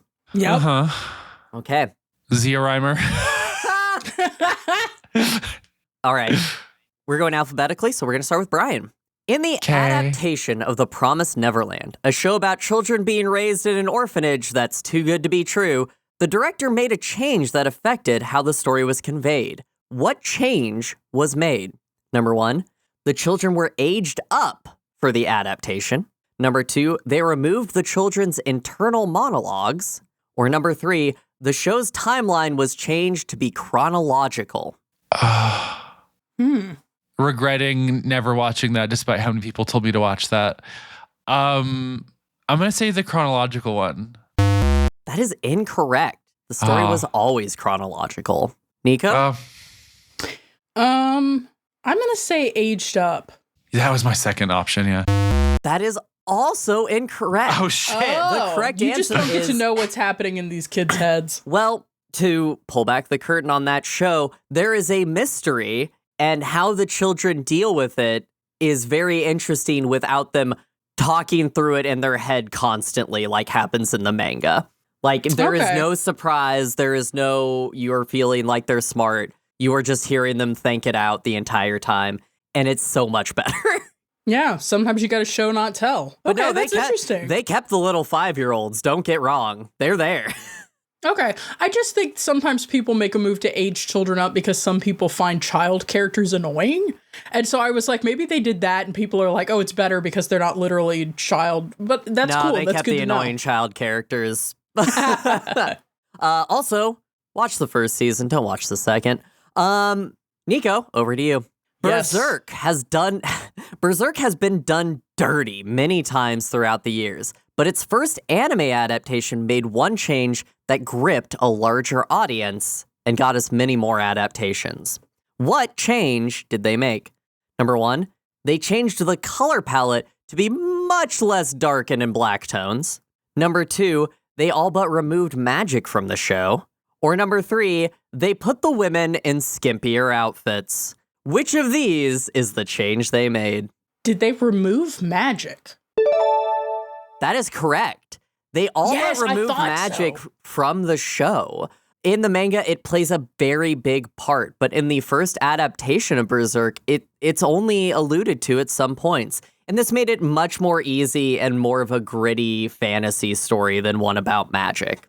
People say that it is the best thing in all of Berserk is that first arc without all the magic in it. That's really fascinating because, like, I've never seen it. I've heard something around it. I've seen the version of it that's for lesbians, which I think Alice has also seen, which is called Claymore. That is for lesbians. Lesbians. Yeah. I've seen Claymore too. It's Claymore Berserk rules. for lesbians. It's also kind of anime The Witcher, Berserk for lesbians. I was gonna say actually, it feels a little bit more like The Witcher than Berserk The specifically. Witcher, but if they let Ciri fuck. It was interesting because, like, I was into Claymore, and so when I was looking at Claymore stuff, I would hear people talking about Berserk in the same breath, but I never got into Berserk. So that was cool. That's a cool choice to make. It obviously it recontextualizes a lot of stuff for anything if you remove an element like that. And then they made it CGI. Brian, over to you. Yu-Gi-Oh! Is the show that taught us about the heart of the cards. But the original manga was only about card games for the first arc. The show itself decided to promote card game sales rather than its original story that it changed from. What was the original story of Yu-Gi-Oh? Number 1, a murder mystery akin to Death Note with supernatural elements. Number 2, an Egyptian artifact collection show around the world with nefarious enemies. Or 3, a horror manga about shadow games with monsters. I think it was number 3. That is correct. It was originally a horror game, a horror manga about them battling demonic entities with shadow games, not just cards. Dark lore about me is I used to be totally like how people are about Magic the Gathering now. I used to be about Yu-Gi-Oh! Same. Literally same. Yeah, and so like I remember we should play Yu-Gi-Oh! We should play. I downloaded that I was about to say I downloaded that atrocious Steam Master Duel game. It is the worst card video game in all of human history. Yu-Gi-Oh! Has been destroyed. I'm not saying that. I want the sponsorship. Isn't it Bandai? Is Yu-Gi-Oh! Bandai? Bandai Namco now. Yeah, they bought it. Bandai Namco, we're moving units. And by units, I mean when I was 11, I bought Kaiba's deck, okay? Like, we are moving. You know how, like, edgy teens like to talk about stuff or edgy preteens, I should say, like to talk shit about stuff they don't know anything about in terms of, like, gritty stuff that their parents will let them watch. That was, like, a huge one. It was like, oh, you're not supposed to read the Yu-Gi-Oh! Manga because it's, like, spooky and Yami Yugi's, like, super evil and tortures people or whatever. That's so funny because Alice, you threw in a really effective red herring. I would have chosen the Egyptian artifacts because I was like, I'm pretty sure that's what that's actually about. It's like majorly about Egypt, and it's they do fight pharaohs in the shadow games, so that's pretty neat. Brian, bonus question that's not worth any points. What does Pot of Greed do?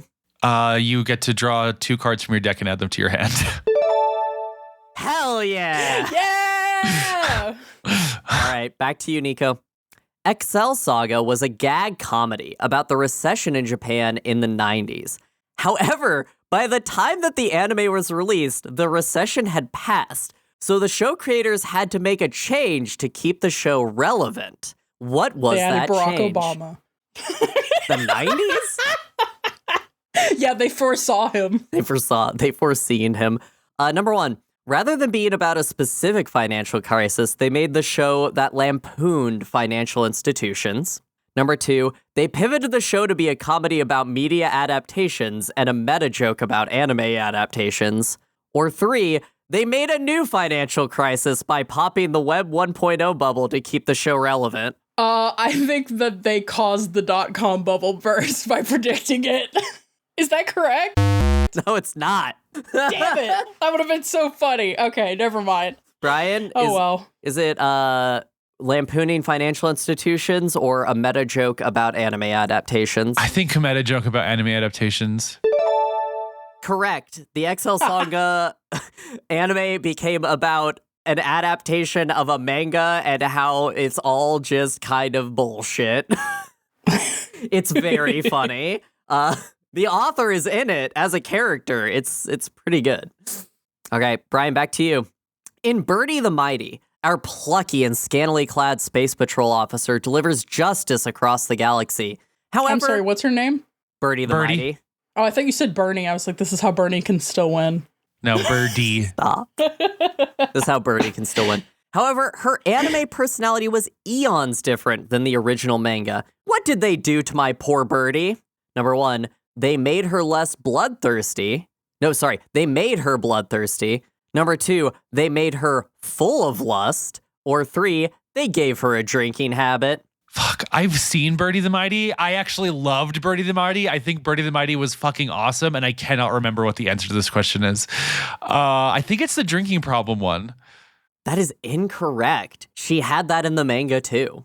Niko, was she full of lust or full of bloodlust? I just love the phrase full of lust. You ever full of lust, my homies? Let's say bloodlust. That is correct. Yeah. In the manga, Birdie was not a bloodlust character. In fact, there is an entire arc where she ends up killing somebody by accident and has a mental breakdown about it. Whereas in the anime, she wantonly kills people and laughs about it. Okay, I'm sorry. We don't say this a lot. Time out. It is not wonton. It's wanton. It is spelled differently. There's an A. Okay? No, I'm taking the correction out. I'm taking the correction out. I needed to stay wantonly. Soup. Wantonly. Can I get that word corrected again one more time, Niko? What is it? Wantonly. Wantonly. Wantonly. It's one of those Wonton? English words that it's only different because you run it together. Wontonly. Wontonly. Guantanamo Bay. It's wontonly. Crab ranch. Okay. Back to you, Niko. Anyway, she be killing people. People should watch Birdie. It has great fights. That's all I remember about it. Yeah, it's just beautiful to watch. I love her. Also, she wears a high-waisted leotard, which is the sign of a good she 90s basically anime. wears like a Playboy outfit, but it's fine. Yeah, she Don't worry does. about it. Okay, Niko. Love, Chunibyo, and Other Delusions is one of Keone's best rom-coms. And something that made it a great adaptation of the manga is they added 3 new characters that never existed. Which of these 3 is anime only? And don't worry, I'll be giving you their Chuni names as well. What does that mean? I've never known what Chunibyo means. Wait. Brian? Oh, can I do this one? Yes, you can. I know this one. So chunibyo is like a specific cultural term for that really cringy way that 8th graders get when they pretend they're the Lord of Darkness. 8th grader syndrome. I swear to God, this is such a modern evolution. It's like the Rizzler of anime terms. No, this has been around for a while, but okay. I don't believe you. Okay. But yeah, it's basically the like, oh, my arm that has a demon do you remember in it. My Immortal? Oh, so it's just Sasuke. Why didn't they just call it Sasuke coding? It's Sasuke coded. No, it's That's specifically Chunibyo. that kid at school who thinks he's Sasuke, but isn't. It's the I have God and anime on my side kid. That kid is a chuni. Okay, done. I get it. I've got it. I've absorbed it. I've internalized it. It's within me It's now. that meme of the two anime kids who are like focused off as kids are walking to school and somebody says, "What are you idiots doing?" It's that meme in particular. That was me in middle school. All right, number 1. You were a chuni. Was it Togashi Yuta, aka Dark Flame Master? Was it Satone Shichimiya, aka Sophie Ring SP Saturn 7? Or Sane Dekomori, aka Mighty Mjolnir Maul? Just destitute right now Don't worry, emotionally. I'll post them so you can read them yourselves because these are beautiful. Thank God. I think it's the middle one. I think it's the one that's a car. Sophia Ring SP Saturn 7? No! She was in the original. I'm so sorry to the fans, to the friends and the fans and the people who believed in me. Brian, was it Dark Flame Master or Mighty Mjolnir Maul? Mighty Mjolnir Maul.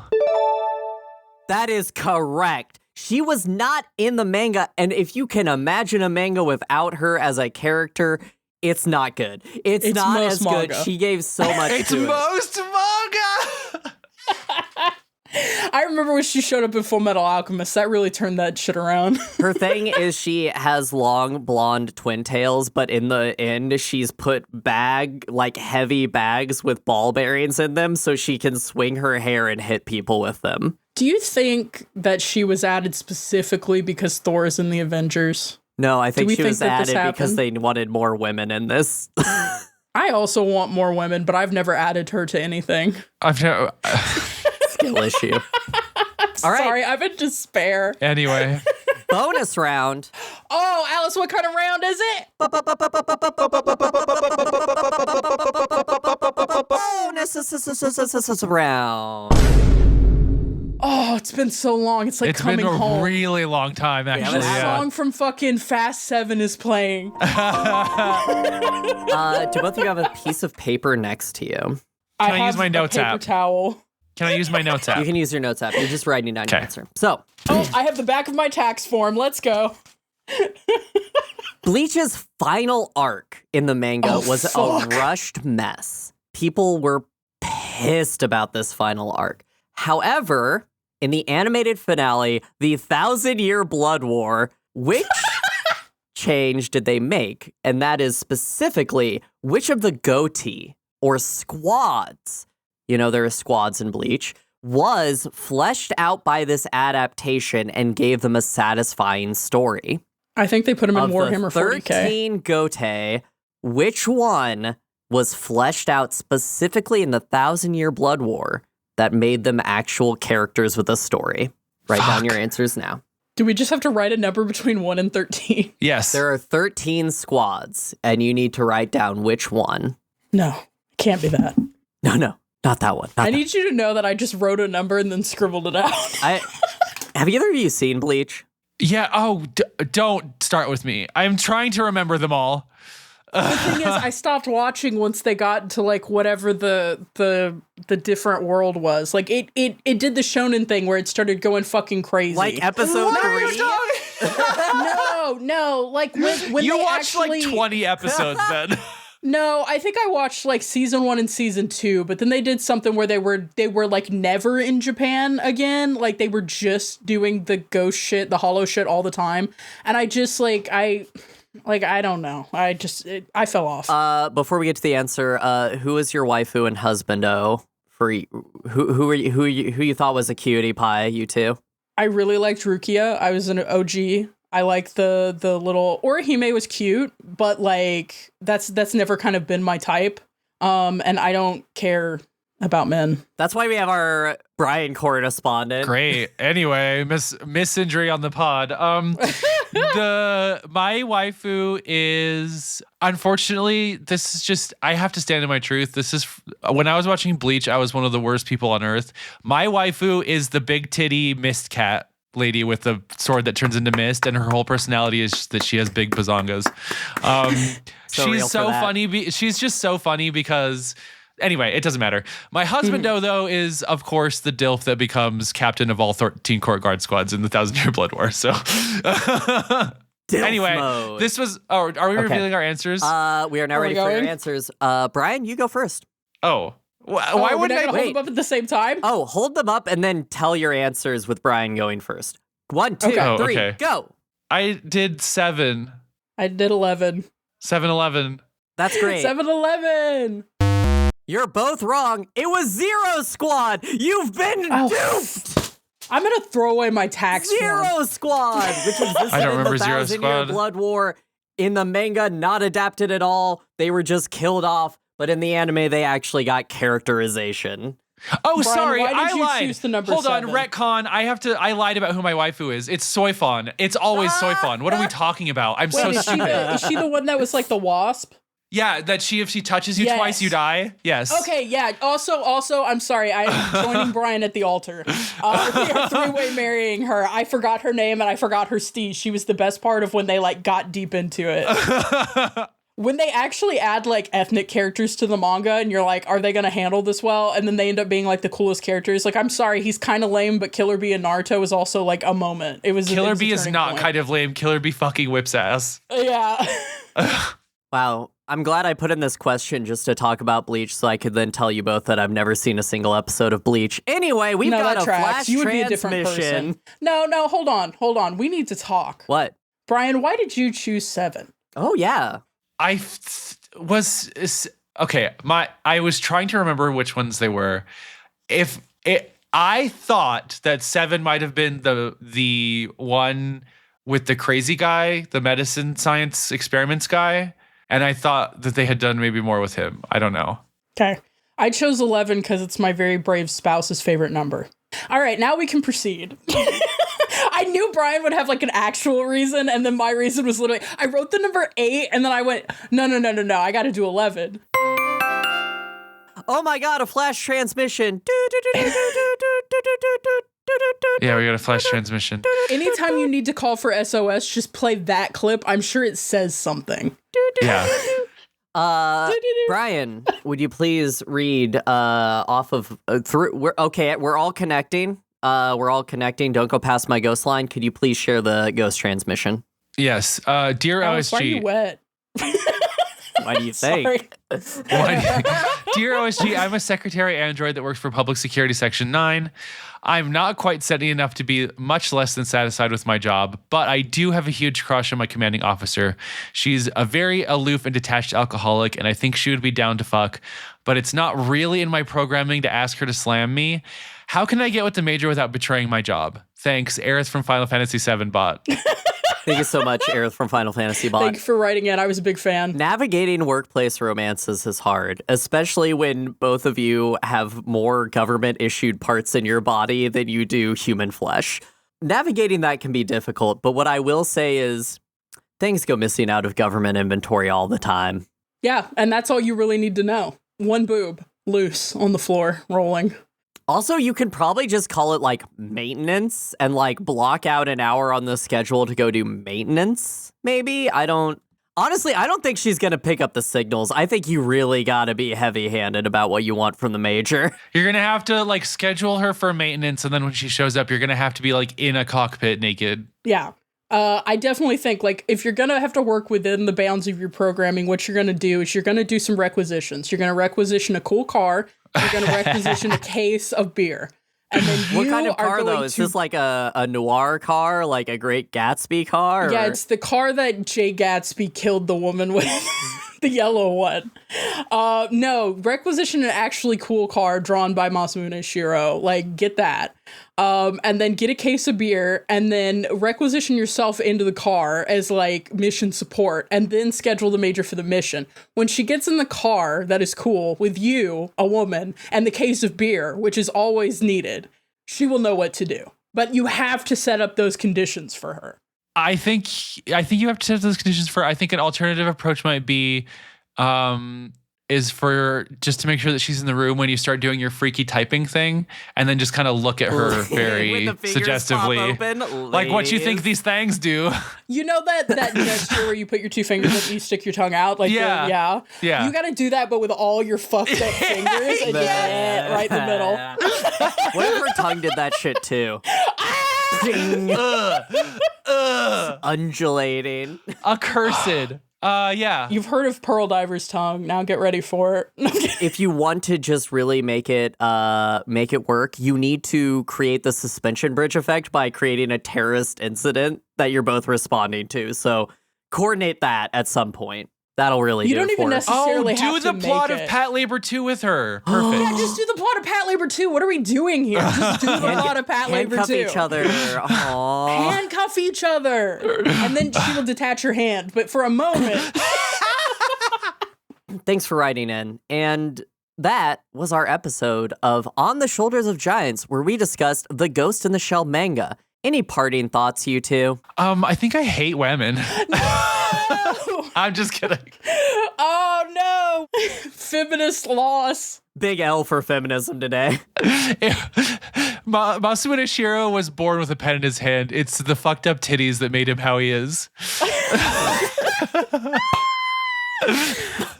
I just want to say again, my Fuchikoma would be so spoiled and fucked up, but I would love it so much. I have a barn. My Fuchikoma could live in my barn, and it would be really fun if the Fuchikoma lived in my barn. You got there, milk the Fuchikoma. No. Sorry. A farm Chikoma? I need to do a custom kit. Kit bash. Kit bash. Thanks for listening. Pilots, remember, you can reach out for advice from our team at our email, questions@osgpod.com, and non-pilots can send general questions or feedback to the same address. You can also catch up with us on social media, links in the description. Brian's doing some great skeets over on Blue Sky you should check out. Oh, we're skeeting all over y'all. For updates and more. You'll also find a link to the show Discord there. Come and hang out with us. Tony Hawk's Pro Skeeter. I have ideas for new emoji, and we already have some fucking primo emoji, so you got to get in there and see these new come hang emojis out I on got the ideas Discord. for. It's been really, really fun. It's been super fun. I love our friends. I love everybody. I am parasocial so deeply with our fans. Y'all remember when I said that I join Discords and then I mute them because I get anxious and I never go back to them? I didn't mute our own Discord. Now that seems like the bare minimum, but I didn't do it. Everyone congratulate Niko on being the bare minimum parent. Or I'll blow this whole Discord up. Make sure to check back in 2 weeks when we'll be discussing Titanfall 2. Pilots, until then, goodbye. I love you. Goodbye. I love you. Goodbye, I love you, even though I don't love the way you're drawn.